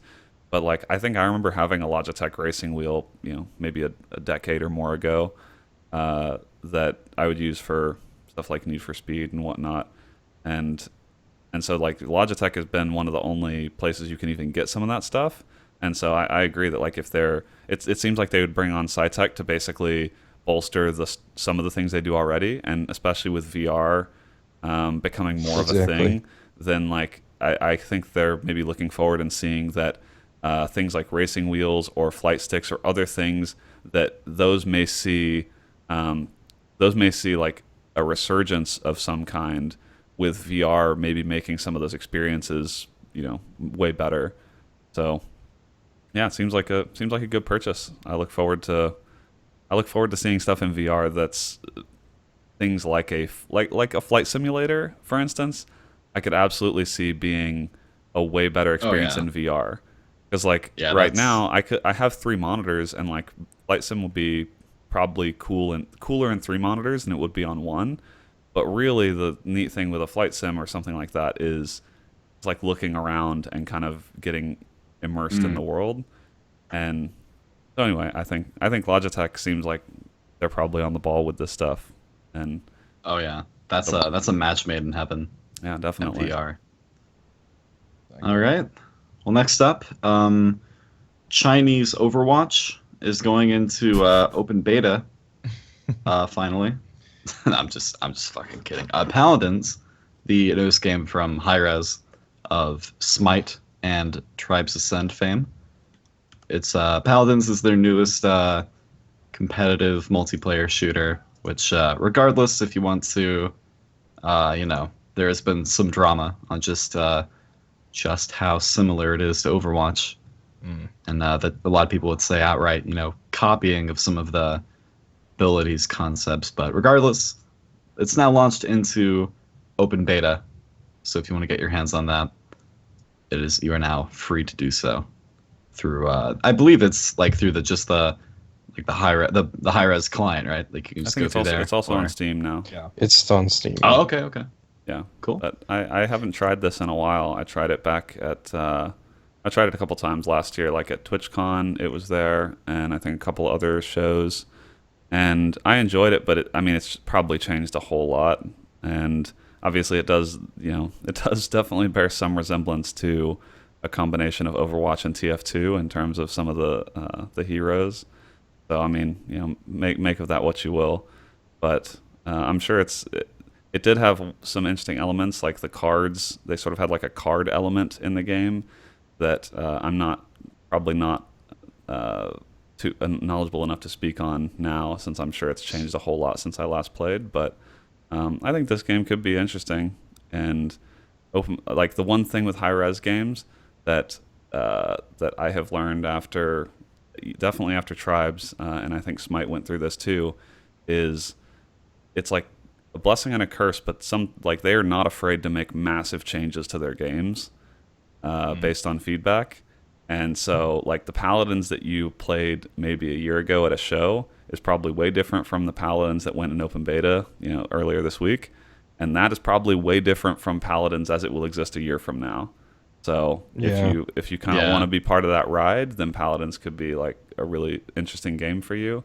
But that's the one thing, is those games will change a lot, and sometimes that's good, sometimes that's bad. But just good to know going in. I recommend anybody listening, check out Video Game Donkey's video, Paladins Yes. of the Realm. It is so good, but it kind of gives you a current feel of what the game's like at the moment, and it's the similarities on, with that and the other games out right now are pretty interesting to say the least. So, but yeah, I haven't played in a while. I'm curious to see how it is. So. Yeah, for sure. So, yeah, get your hands on that. Next up, EA is doing a Road to Battlefield 1 promotion, which involves all the expansions for Battlefield 4. All of Battlefield 4's expansions are now free. So, if you picked up the $60, premium season pass when the game came out, or if you paid more for premium, this is the cock in your face. I don't know where I'm going with this. This is the oh, yeah. Sorry, go ahead. All right. I thought you were using like some analogy or something I hadn't heard before, but no, that was okay. That was what I thought it was. Let's talk about this for a second. Battlefield 4 has been out for 3 years. As somebody that did pay for premium, I am okay with them giving out the rest of the DLC because that means more people to play in the servers that the DLC previously people couldn't play on. I think also, if I'm reading this correctly, is it only free during this promotion? That is correct. Yes. Yeah, so from September 14th to September 19th, all the expansion packs are available for free. I think it would be really cool if they once they stop releasing content for BF4, if they just made all the expansions free. Like if you buy BF4, the expansions are included. Yeah, that would be cool. But they might. I mean, they might still do that. But this seems like a way. I don't know. This seems way friendlier to me than what Call of Duty is doing. And I know that they're not really directly comparable, but they're kind of trying to be. And so I think this is neat where this just feels way friendlier to the community, and they're doing this promotional thing where for I guess a couple days at a time they're doing a promotion where the whole community, if you get a certain number of kills with certain types of weapons or certain types of vehicles, and it changes with each one of these segments, then everyone gets a gold battle pack for each of these things. So it's 5 promotions, and one of them, for instance, is 1.5 million kills from boats. And so that probably isn't actually that many for the entire Battlefield 4 server population, but that's sort of cool. Just kill some people with boats. Focus on boats for 2 days, and everyone gets a gold battle pack. That's pretty neat. Yeah, cool. Any other thoughts? I mean, no. I mean, it seems good. I mean, it doesn't matter. People that hate EA and Battlefield will just say that this is just a just an attempt to look like they give a shit about its fan service. But no, I agree. What else do you want? What else do you want them to do? Yeah, what else can they do? I don't actually. I can't find anything negative to say about something like this. That No, I agree with you. Yeah, of course they're trying to get people to buy BF4 if you don't already have it. They're trying to get you to play when maybe their server numbers might be dipping a bit because people are waiting for BF1.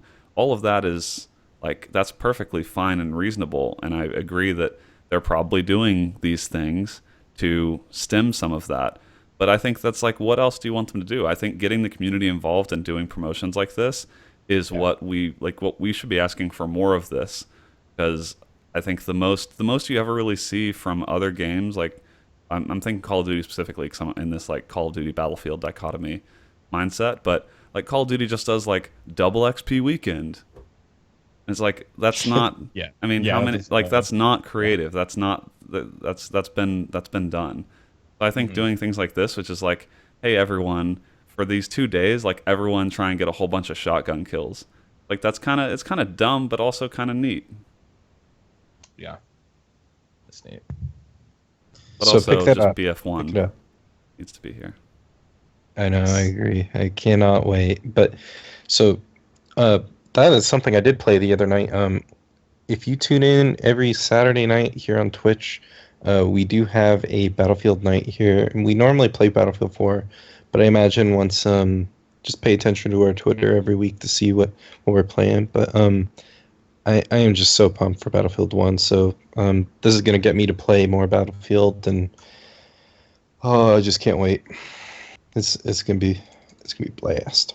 I'm ready. I hope the game is stable in like I'm gonna wait a couple days, see how the servers are. I know I said this already every time I talk about Battlefield, but I am pre-ordering. I ain't trying to be in that mess on the night number 1. Though I might, if everyone says like, hey, it's stable, I could see myself just being like, all right, fine, I'll do it. And then as soon as I fucking load it up, all the servers will be down, and I'll be like, why did I fucking do this? But Yeah. yeah, I waited a bit when Overwatch came out because I knew that the servers were just going to be like a mess, and they were on launch day. But it just took every single person I talked to be playing Overwatch for me to drop 40 yeah, on that's it. true. That's true. Yeah. Yeah. Yeah. Just one more thing I wanted to add in here. Did we talk about this last week? It's been up for a bit. I don't think so. No. Okay, cool. So, BioWare has opened a kind of, it's called the Explorers Wanted contest, where they added a couple of voiceover scripts on their website, and both the roles are, completely gender neutral. It's just 2 different kinds of characters. And so this contest is going until September 28th. And basically, you can go ahead and record your voiceover of you voice acting for these parts. And if you, if they like what they hear and you win, the winner is going to be flown out to one of their recording studios, given 2 nights at a hotel to go into, a professional recording studio and voice over for this part. So it's a pretty cool contest for the fans here. So yeah, I mean, you've got nothing to lose by submitting. Oh my god, I'm reading the script number 1, and I'm perfect to play the character of Jordan Tate. Dude, he's a Yes. talented indie documentarian eager to give a real perspective on life in Andromeda. So, I mean, I can. Oh man. Oh my god, if you won this, I'd pre-order. I feel like part of it though. I'm sure they're gonna get 1 million entries, but it's like one of those like, why not try it, right? You just record the VO for script. Yeah, I'm It's like, probably. no, 1 in 1 million. You should do it. Yeah. I mean, the script's not that long. Like, why not? You've already got like a nice enough microphone and stuff. Like, just take a minute and shoot it off. Yeah, send it to him. Oh yeah. That's I'm pretty gunning cool. for I your, imagine they would probably get a better end result doing something like this than they would from finding someone ready. Oh yeah, for sure. This is like for free almost. Yeah. And this will help, get maybe aspiring voice actors, some publicity. So, maybe if they're really impressed with what they hear, and they get flown out, they start making some connections. Hey, you'd be perfect for voicing in this game. Listen, the ideal situation is that I win. The lead English cast of Persona 5 is like, hey, I really like what you're doing. You wanna? No, I'm just kidding. Do you wanna give us like one of the first lines, first or second line? Give us an audition. No. No. Yeah. No. No. How are you gonna win if you don't even have? I can give you the direction. Hey, the first line you're supposed to be friendly and enthused in the first script, Katie. So listen. I mean, there's nothing public about. To be honest, I generally refer to you as a smart and talented indie documentarian. So I feel like you're already well positioned for this script. I think I see myself more of the tough mercenary. So I think I'll go for that one. Well, yeah, not everyone, different roles for different folks. Okay. The tough mercenary. So let's hear a line. Hey, Sanders doesn't kill kids. Okay. Well, So- hey, listen, dude. All There's right. plenty of other careers. Well, yeah. Sir, can you stop laughing? This is not a happy scene. Sorry. Maybe voice acting, not your calling. Yeah. Yeah, We all Plenty know of fish. We all know. Well, you tried. All right. So yeah, definitely get in on that. You got nothing to lose. New releases this week. Not a whole bunch. NBA 2K17 is going to come out on September 20th, so people can finally stop asking at work if we have 2K. People really How ask does it that. already have Yes. reviews? How does it already have reviews? Well, And they're here's the mixed thing. already too. Here's the thing. The game is out, but it's not out. If you pre-ordered the game, you got it on September 16th. Okay, that's what I was wondering. Yeah, so copies are out there, but it's not really out until the 20th. All right. But yeah, if you're into 2K17, if you're into $60 roster updates, go for it. September 20th.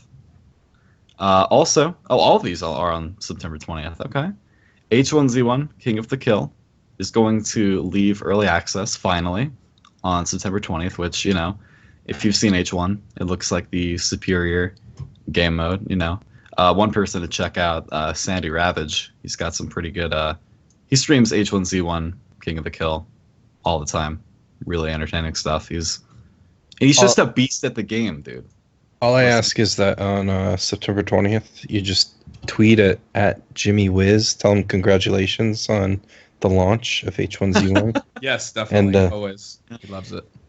And yeah, he'll be grateful. So just keep that in mind. You want to make sure to thank developers when they deliver on their promises. So definitely make sure to tweet at Jimmy when this comes out and let him know that, and I mean, if you still don't like it, by all means, like let him know that too. Oh, he wants candid actively feedback. taking feedback. Yes. Yeah, absolutely. But like at least for that one day, you definitely want to just congratulate him on a launch. It's been a long road for H1Z1, so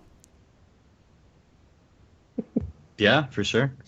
It'll be cool. This is right in time for TwitchCon. There's going to be like a big H1Z1 tournament at TwitchCon. So. Oh yeah, I hear about they're doing an invitational. Yeah. A bunch of, that'll be entertaining. It's weird. I didn't check my mailbox multiple times, but didn't get an invite. But whatever. They don't want me to win. So fair enough. That's weird. Yeah. So, I mean, you do play a ton of H1Z1. So I love H1 so much. It's odd It's that like you have to be good or something. Yeah. I can't imagine that you wouldn't have been on the short list to compete in the short list. Wow. Did you just call APL retarded? I don't think, Brandon. I don't think they even know what the shortlist means. APL is on the short list, I think. So. Okay, Brad. I'm 5'10" and I could duff you out on LAN. Okay, I'll see you at TwitchCon, kid. Just because you're 6'1", 740. Like, I think you can push me around. 740. 740. That's a giant man. Holy shit. Brandon, how tall are you? 6 foot. Just slightly less than 740. Actually, I forget how tall you are. How tall are you actually, Brad? Actually, 6'1" or 6'2". Yeah, you're 6'1" too. Good. I wouldn't settle for anything less. Anyways. Cool. But yeah, H1Z1. I've wanted to get into it, but the main, I guess, barrier. You're a CS player. You're a CS player now. Stop. Okay. Every time I watch people playing H1Z1, it looks like a lot of fun. I have never really gotten into it in any real way.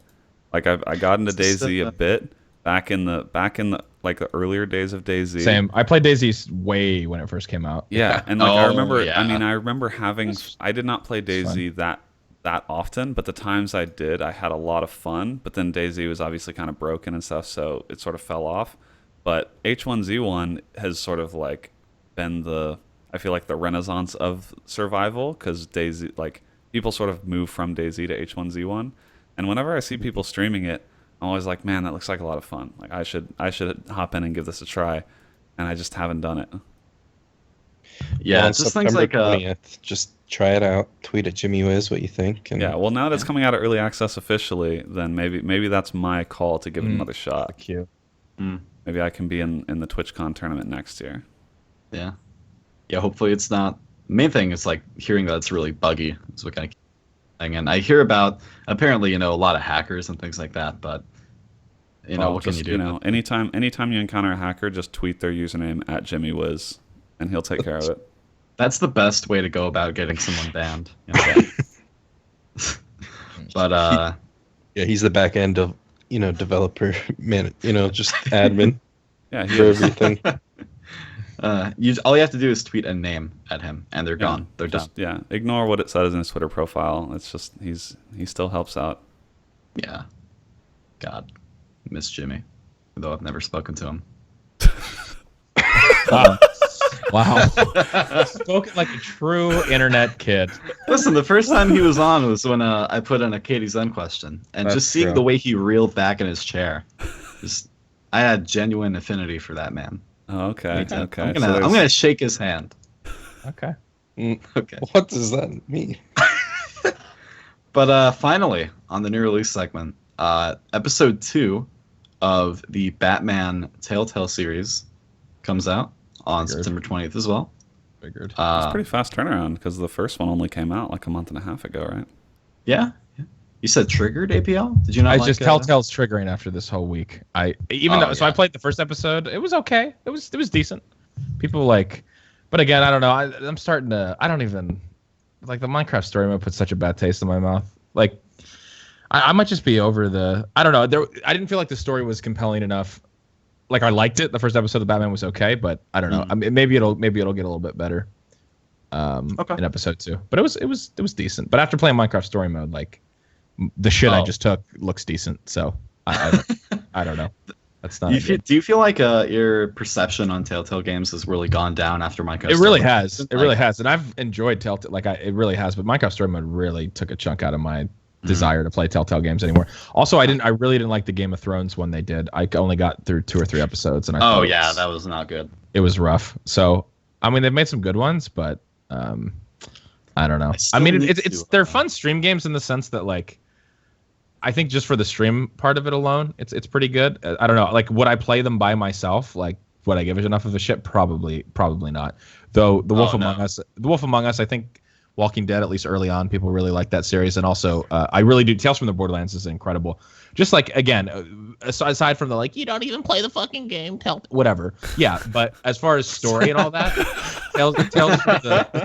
Tales from the Borderlands is just an incredible experience story wise. So you should play it if you haven't. Oh yeah, I've had that for a while now on sale, and I'm just sitting on it. I need to get into it because I loved Wolf Among Us and Walking Dead.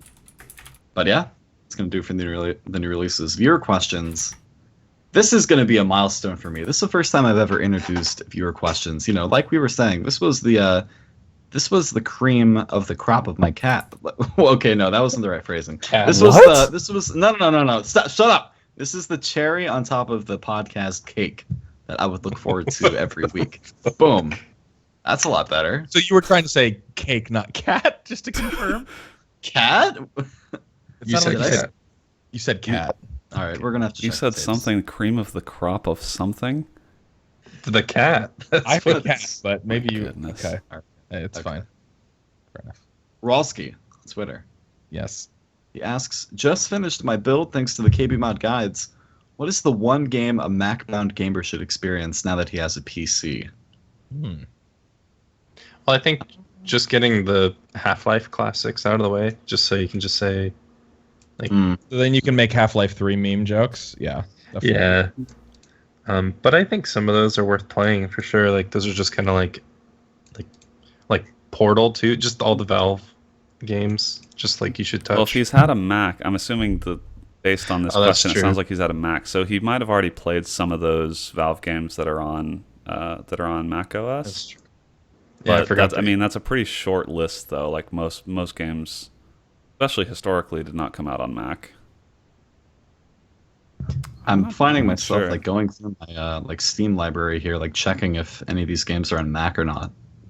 Like Undertale on Mac, Dark Rust. Souls on Mac. I feel like Rust. it's a lot more common now to see games release on Mac and PC, or at least get a Mac or Linux port later on.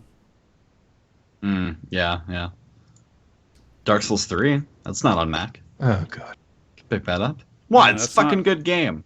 Actually, I don't think that's a bad recommendation, considering Yeah. like you're looking for something that takes advantage of, you know, like a nice new PC. And Dark Souls 3 is like, it's a pretty game. If he was on Mac, he wouldn't have had it before. I think that's an okay Witcher. suggestion. I'd rather recommend The Witcher, and that bores me just as much. I mean, sure, It's just I don't think The Witcher's a bad suggestion either. Like both of those are good, even in the case of if you don't love the game. They're pretty games. They're good. They're just like good. I'm trying to think of games that will show off your new hardware in a way, Yeah. because like old games that were on PC and you just never had a chance to play, those are good. But the first thing I think about with a new build is like, what can I play that used to I couldn't turn any of the graphic settings up before, but now I can. Okay, well, this is just coming off fresh, but honestly, my rig really struggled to get over 60 frames on Minecraft Story Mode, and I think now that you're on PC, you should try that out. The Telltale engine really makes your computer just fucking have to chug, dude, because it's crazy. That's crazy stuff. No, in all seriousness, a game I played last year that actually was really beautiful and I enjoyed a lot was Soma. I don't know if that's on the.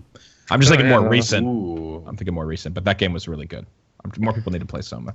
People like turning up the settings for all the Bethesda titles as well. So like Skyrim. Oh yeah, actually that's a Fallout. decent suggestion. Like Skyrim, and grab some mods, like some of the graphics mods. Yeah. Well, if you get Skyrim and all the DLC, you'll get the updated version for free when that releases. So yeah, that's not that'll out really. yet.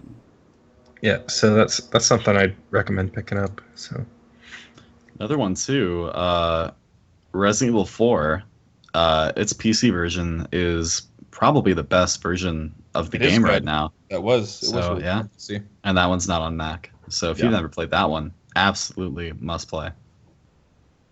I would say just pay attention to the next Steam sale when it comes around, because I feel like now that you have a build that can handle, a lot of games, like the next Steam sale that comes around, just fill out your catalog with the stuff that you want to play. Oh yeah. Like regardless of what genre you like, there's, you'll probably be able to grab like old Assassin's Creed titles, old, like if you haven't played through some of the Half-Lives or Portal, like those are normally on sale for less than $5 usually. So like I would say just now that you have a build that can handle stuff, pay attention when the Steam sales come around for stuff that you don't own that you can get at like bargain price. For sure. Yeah, good advice. World of Warcraft. Hey, you might laugh, but actually on my rig with a 4790K and a 970, I can't max out everything at World of Warcraft and keep 60 solid. So I'm actually like playing WoW is making me want to upgrade my video card just so that I can max it out, because I feel like a pleb not being able to max out World of Warcraft.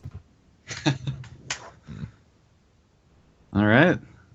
Next up, Queen Cypriana, or Cypriana. Cypriana. Okay, good. Thank you. Queen Cypriana asks, anyone excited about pumpkin pie or eggnog? I mean, I enjoy both, but I'm a huge eggnog fan, man. See, I love it. I really like eggnog. Yeah. I used to not like eggnog when I was younger, but now I really like it in small doses. Like I'll have a pretty small glass of eggnog, but man, some of the like really thick eggnog that comes out around the holiday season, I just really love that stuff. I mean, eggnog is rich as fuck.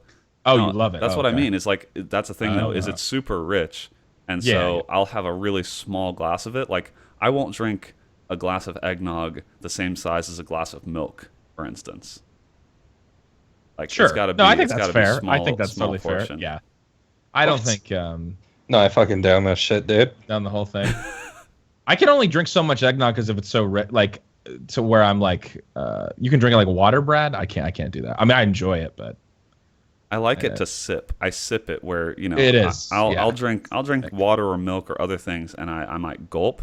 But no, eggnog. No gulping with eggnog. Eggnog. You got to savor it too. Yeah, exactly. For the and season. Like the pro tip with eggnog is that I'm doing it all wrong, man.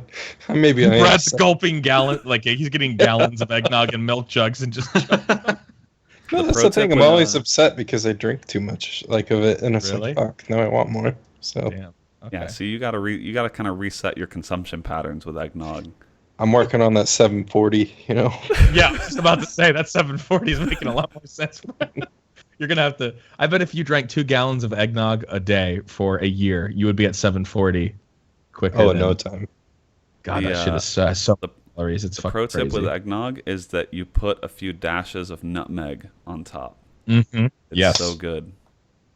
Yes, my parents taught me that when I came up with eggnog. They both do that. I think I've actually had this conversation a couple times this week because it's been news that the pumpkin spice latte is back at Starbucks, and Nah. so I had the conversation with a couple different people of like I don't really care for most artificial pumpkin type things. Like I don't pumpkin pie is okay. Like I'll eat it. It's not my favorite thing, but like pumpkin spice latte, I honestly don't care for. Do you guys like the pumpkin spice I've latte? never actually had a I don't really ever fuck with the pumpkin spice stuff. I had to take my No, I don't know. girlfriend to Starbucks, get it like last week or something, and Did you try it it's- though? Like is I had a sip of it, and I don't know, it tastes like a latte with, I don't know. with pumpkin spice? Oh, spice, that's yeah. shocking. Yeah. I mean, it wasn't groundbreaking to me. I don't know why people like freak the fuck out for it every year, but whatever. Yeah. I'm not sure either. That's why I was trying to understand. Am I in the minority? Like, is there just this ravenous like desire for pumpkin when September rolls around that I'm just not able to take part in? I mean, I don't know. Like, there's been I don't know anybody that follows. It's like I love pumpkin bread. That is the one thing. Pumpkin bread. I love pumpkin bread, I too. will eat. I will go 740 levels on pumpkin bread. Yeah, pumpkin bread's great. But I this at some point I just am starting to think like, it's like, so at the grocery store, the grocery chain, we have something called Giant Eagle around here, which is the chain, and they have all kinds of, they have pumpkin spice chicken sausage. They have What? pumpkin spice. That literally everywhere in the store, every aisle has something version of pumpkin spice, and it's actually like not even stuff that sounds like it would be good. Just stuff that has pumpkin spice in it for the sake of it being the season or whatever. Right. And I don't know if it's an actual troll, but it's just like it doesn't make any sense. It's like that is not appetizing at all. Who is demanding pumpkin spice sausage? I don't. Yeah, I don't. And it's a real thing. Pumpkin spice. I forget. Tim or Stefan Noob on Twitter. He actually deals with Giant Eagle stuff a lot for his job, and he was taking pictures of the stuff in the stores. And I think there was like, it's just the amounts of pumpkin spice stuff is actually obscene. I'm sure it's not just for that grocery chain. I'm sure it's all over Yeah. the country. It's obscene. I was just like, none of that appeals to me. None of it. Yeah, see, that's what it feels like to me. Is Starbucks? Starbucks is just the most notable like pumpkin spice thing that people seem to go crazy. That like it's just one more thing for people to, I guess, look forward to or get excited about. But then having more pumpkin spice things that don't really make sense with the item, it just feels like you're trying to cash in on fall. Exactly. But I don't know. Maybe pumpkin spice sausage is the best thing, and It's I'm delicious. and I don't even know what I'm talking about. It's just like pumpkin spice at this time of year is just like, I don't know how to compare it. What's another like? It's like fucking avocado in California year round. You know, where it's just like avocado on everything. Put it on every. Well, every yeah, but fucking that's thing. because avocado is Guac. delicious. Avocado is delicious. Like No, these are not the I same agree. thing.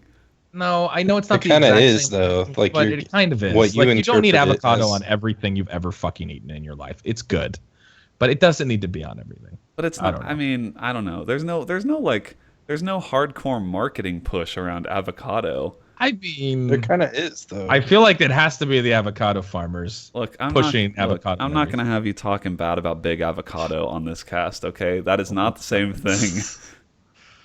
I mean, it's not in the sense that it's like seasonal as much, but as far as like how much it's rammed down your throat, I think Look, it's on par. yes, I will ram avocado down my throat on the daily. It's Oh delicious. wow, that sounds hot. I now have a sound clip of Brandon saying he will ram something down his throat on the daily. Easy edit on that. No, Next I'm donation I now. feel like I'm going to regret that phrasing. Oh man. Okay. All right. Lastly, we've got an excellent question from Tom Wilson via email. He wants to know, hi, if it came down to it, No, hold on. Ha- You read it as written. There's no pause between hi and the start of that question. Okay, my mistake. All right. Hi, if it came down to it, how handily do you think you could defeat your standard farm cow in a 12 versus 1? No, it's 2-1. Oh, wait. Who did this? Who's responsible? I definitely read this email earlier and it said 1. All right, let's start over. If it came down to it, how handily do you think you could defeat your standard farm cow in a 1 versus 1 hand-to-hand combat situation? So, Hold on. Farm cow. So, Cows, I'm pretty like, are we What? going to ignore the fact that like cows don't have hands? Yes, hands. No, they Is have. this is this They have technically a hooves. hand to hoof combat situation? Yeah.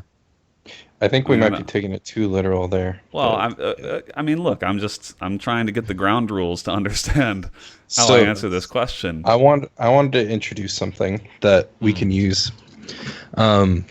Last week we talked about hardballer being Harambe. So, I'm going to introduce the Harambe scale. Let's just play with the fact that hardballer has the strength of a gorilla. Oh Okay. my And that is one hardballer unit. Okay. Okay. So I'm gonna assume that I can't take one hardballer unit, but I'm gonna think if it was a cow, I'm gonna put it to like half a unit, and I might be able to take that. But Wait, in the future, you think Wait. that a cow No. is half as strong as one hardballer? I don't know. What can a cow even do? I don't to know. This is just Listen. This is just the scale. Okay, this is just I'm theoretically. Brad is clearly putting it out working on a new measuring system of strength. He's testing it out on us right now. there. Right. This is so what you do. It's just Okay. when you're theoretical. What? Hold on. I feel like I've Hmm. maybe I am thinking about this question too literally, but like what qualifies as defeat against a cow? Oh, you are thinking it into it. It's dead. Yeah. Wait, hold on. Defeat is Well, death? I have to kill the cow with my bare hands? It's gonna Jesus. die anyways. It's a combat situation, you know. Your life's on the line. I mean, I doubt it would be like well, it could be that, or maybe. I mean, it depends on the situation, but you know, I think the cow is gonna stop and just like, oh, yeah, the cow doesn't know what it's Well, doing. that's why I'm let's asking. see it. I mean, yeah, the cow's not gonna know. It's just going to probably be very upset when I start fighting it. But if I have to kill it, I'm gonna say Yeah, I don't think I could defeat a standard farm cow. just because- with your hands, your bare hands. Yeah.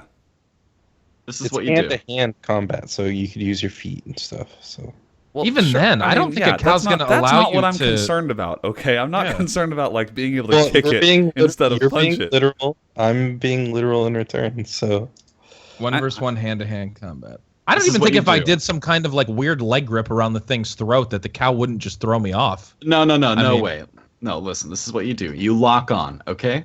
Bait the headbutt, dodge to the left, dodge roll through.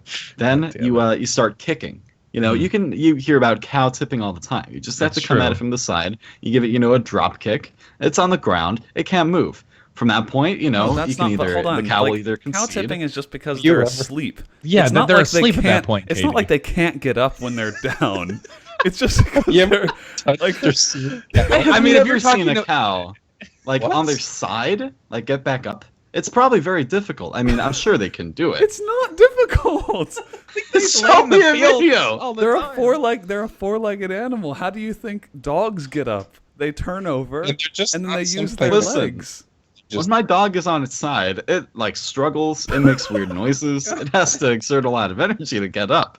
And when you consider a cow, like how heavy they are, you can choke it out while it's on the ground, What I mean, if I you think have to you're- kill it, Like, here's the thing. Do you actually think a cow is just going to let you choke it? And do you realize how That's the large other- a cow's neck is? Like a full-grown cow? It's huge. listen. What am I just gonna start punching the shit out of it then? If this I is don't hand-to-hand know. combat, I don't have. Well, listen. Well, do you have a better idea? No, I'm saying I don't think I could Oh. defeat a standard farm cow. I think this is way more difficult than you're giving it credit for. Okay. Yeah, I agree. I think taking a cow down. I'm saying for any of us. I'm sure for a trained like military person who's knows hand-to-hand combat could fucking, I'm sure, figure out a way to slice its jugular with their bare hands. Yeah, I'm sure. Okay, I'm but sure for- there are for like the pressure average- points the same way as pressure like points- you can bring someone down Yeah. with knowing like the specific point to do so. Break the trachea Cows probably or whatever. have the same thing. Yeah. Sure, but for us, for me, I don't think there's any way I'm in a situation where I'm going to be able to kill a cow without any actual tools. I don't, I'm curious about the wording he uses here. He's assuming. He says, "How handily do you think you could defeat?" Handily, like Handily. as if it's a given that we will defeat them. It's a question of like how easily and how thoroughly. I also imagine Tom Wilson to be literally just like some kind of cow serial killer who has perfected the art of just taking cows down one versus one with his bare hands and then leaving them in the fields to die. And the farmers come out there like, "What the? We lost another one. I don't even know. Its neck was broken. No This cow has bruises everywhere. bruises. Like it's almost like someone's coming in late at night into the fields, tipping it over, and then choking it out. But that would be too weird. Is that like when cow tipping sort of loses its luster? Like it's not enough of a thrill anymore that you actually move to like hand-to-hand combat with the cows. Oh damn. Oh man. I don't know. You got me second guessing. I'm not sure. If I think it would be tough. I mean, even for you're an Indiana boy. I think it would be tough unless. I feel like you would have the most context for at least whether this is like possible. Yeah. I mean, do you know anyone, given where you live, in the Midwest? Do you know anyone who has ever fought a cow hand to hand? I can't say I do. Okay. Although I wish I did for this moment. Okay. And I mean, if I was privileged enough to know a man who had gotten into a combat scenario with a cow and lived to tell the tale, then, but no, I can't say I do. I'm a city boy. I'm gonna guess that it is not an easy thing to do, because I think if it was, you would certainly know someone who has done this. And if none of us know someone who's taken a cow out in hand-to-hand combat, I'm going to guess that we probably couldn't do it ourselves. At least not without a lot of training. Yeah, gotcha. All right, Good Tom, question, thanks though. for the question. Good question. Yeah. Great one. yeah. Great question. Well grammared and the whole thing well thought out. Yeah. All right. For our iTunes review of the week, we actually got 2. Good week. Do you want to take it away, Brandon? We've been having good Good reviews. Yeah, it's so we do this podcast every week, and we put out an audio version. Maybe you're listening to it right now, or maybe you're listening live. But we put out that audio version on a number of services that host podcasts. But iTunes is one of them, and perhaps the most notable. And if you haven't already, we would love you to review the podcast. And so every week, to show you how much we love your reviews, we feature one or more reviews that we get from the previous week.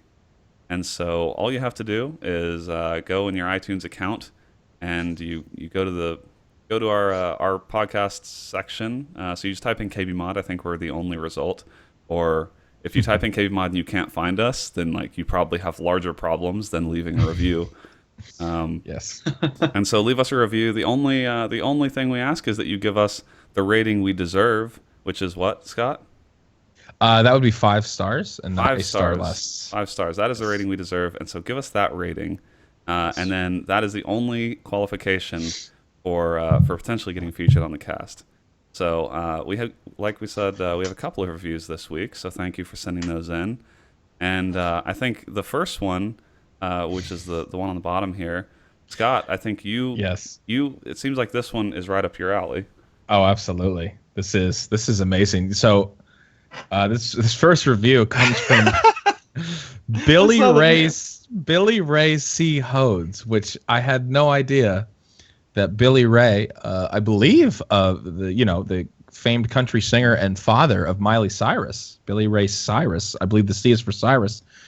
I didn't realize he was actually a member. Miley C. Hodes? I think there absolutely is. I think they dropped the Hodes. I think they've been Hodes members the whole time. But they dropped it. So but I think they're coming out of the woodwork here because they are huge fans of this podcast. Huh. And I mean, it goes to show how far a reach the Hodes family really has, right? We talk about it every week. It's insane. Kidding. Billy Ray C. Hodes, and that family tree goes real deep. It goes extremely deep.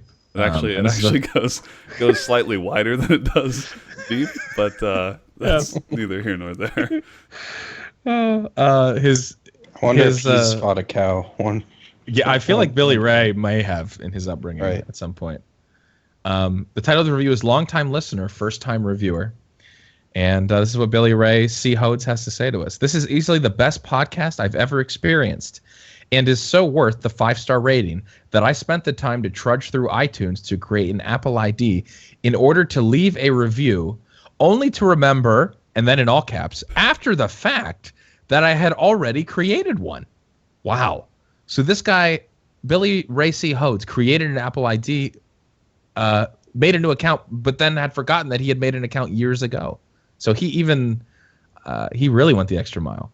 And this is what he said after that. This podcast has brought life back to me, but don't tell my heart, my achy breaky heart. I just don't think he'd understand. And if you tell my heart to my achy breaky heart, he might blow up and kill this man. Oh, Jesus. That brings back some serious flashbacks, especially for the achy breaky heart Part 2 remix. Oh my God. That Billy Ray did, which may be, for my money, one of the greatest pieces of music I've ever created. Billy Ray C. Hodes, thank you so much for your review. We appreciate it. And thank you for creating an Apple ID when you already had one. I'm sorry you had to go through that hassle. I wonder if maybe we helped him, like he remembered he had an Apple ID, and maybe, like, who knows, he might have bought stuff back then. Like, he might have a whole bunch of music. Like, maybe the people like that have to buy their own music. Like, he could have a big music library or something that he had just completely forgotten about, that he wouldn't have known about until he wrote the review or remembered to pull up that old account information. We're really helping people out, man. Yeah. I mean, again, that was a great review. We appreciate it, but happy to be of service to help you find your old Apple ID and find your old music library. Billy Ray C. Hodes. Can't believe it. Thank you so much. Oh, this next review I'm really excited about here. This is... we got a review double shot this week. Yes, another double shot. And this review is by... God damn it. I love his name. This review is by Cat Fondler 69. Yes. Do you think he goes by Cat Fondler 69 on, like, all platforms? Is that just the name he uses everywhere? Like, surely he didn't create that name just for this iTunes review, right? I can't imagine. I feel like you want to stay on brand, and so Cat Fondler 69 is probably taken on all, like, PlayStation, Xbox. Yeah. He's using it on Steam. It's on Twitter. It's, probably on Periscope at this point. And so the review, of course, 5 stars. Both of these are 5 stars. And it simply says, Scott is right. It's the title of the review. Love to see that. And this is the content of the review. Scott is right. Raspberries are gritty. Oh, thank you so much, man. Really, he listened to the whole episode last week, clearly, where I commented that raspberries were gritty. Though I'm not gonna lie, coming from Cat Fondler 69, I'm not 100% sure.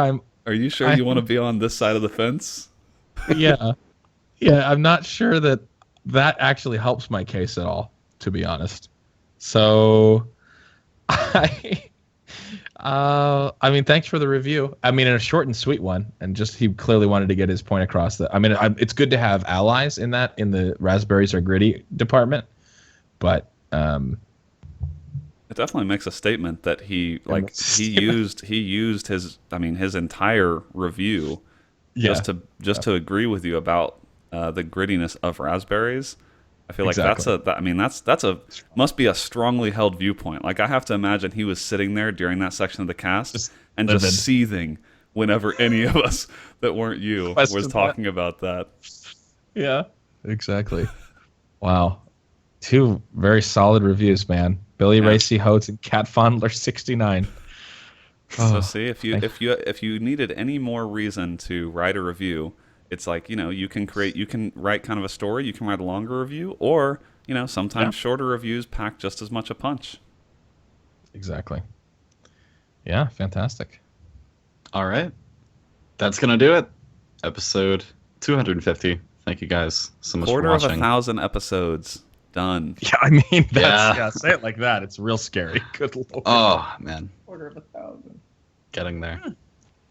This is the part I dread. I've rehearsed the intro countless times, but the outro, I have no idea what the fuck I'm saying. Oh, I can't wait. Well, no help. Right. You got this, though. I believe okay. You can do it. All right. So, KBMOD.com, go to the website. We have some awesome PC gaming news and reviews. Make sure to follow everybody on the cast especially me. You can follow me at KDZen18. You can follow APL at APL Fisher. You can follow Brad at Hutchison15. You can follow Volition or Brandon at VOL1TION on Twitter, and especially his blooming YouTube channel. You should definitely check that out for some quality Tribes Ascend content. Mm-hmm. Make sure to stay tuned to the website. KBMOD's Twitter? I'm sorry. Oh, I'm sorry. At KBMOD. We're on Twitter also. We're on YouTube. We're it's on actually at KBMOD Gaming, but that's good, not the handle. good try. Good try. Well, I mean, listen, there's not a lot of they can figure it out. Yeah, at KBMOD Gaming. Yeah, that's the way. That's the way Twitter handles work. If you have the wrong Yeah, one, just figure it figure out the right one. Yeah, but so yeah, we've got a gaming night coming up here. We'd love to see a lot of people come up for that, playing some Battlefield 4, right? All right. Yeah, I think that. Well, probably next week. But you can go on the site. Okay. You can go on the site or join up our Discord server and find out when that is. Yeah, sure. Our Discord too. This Discord's bumping.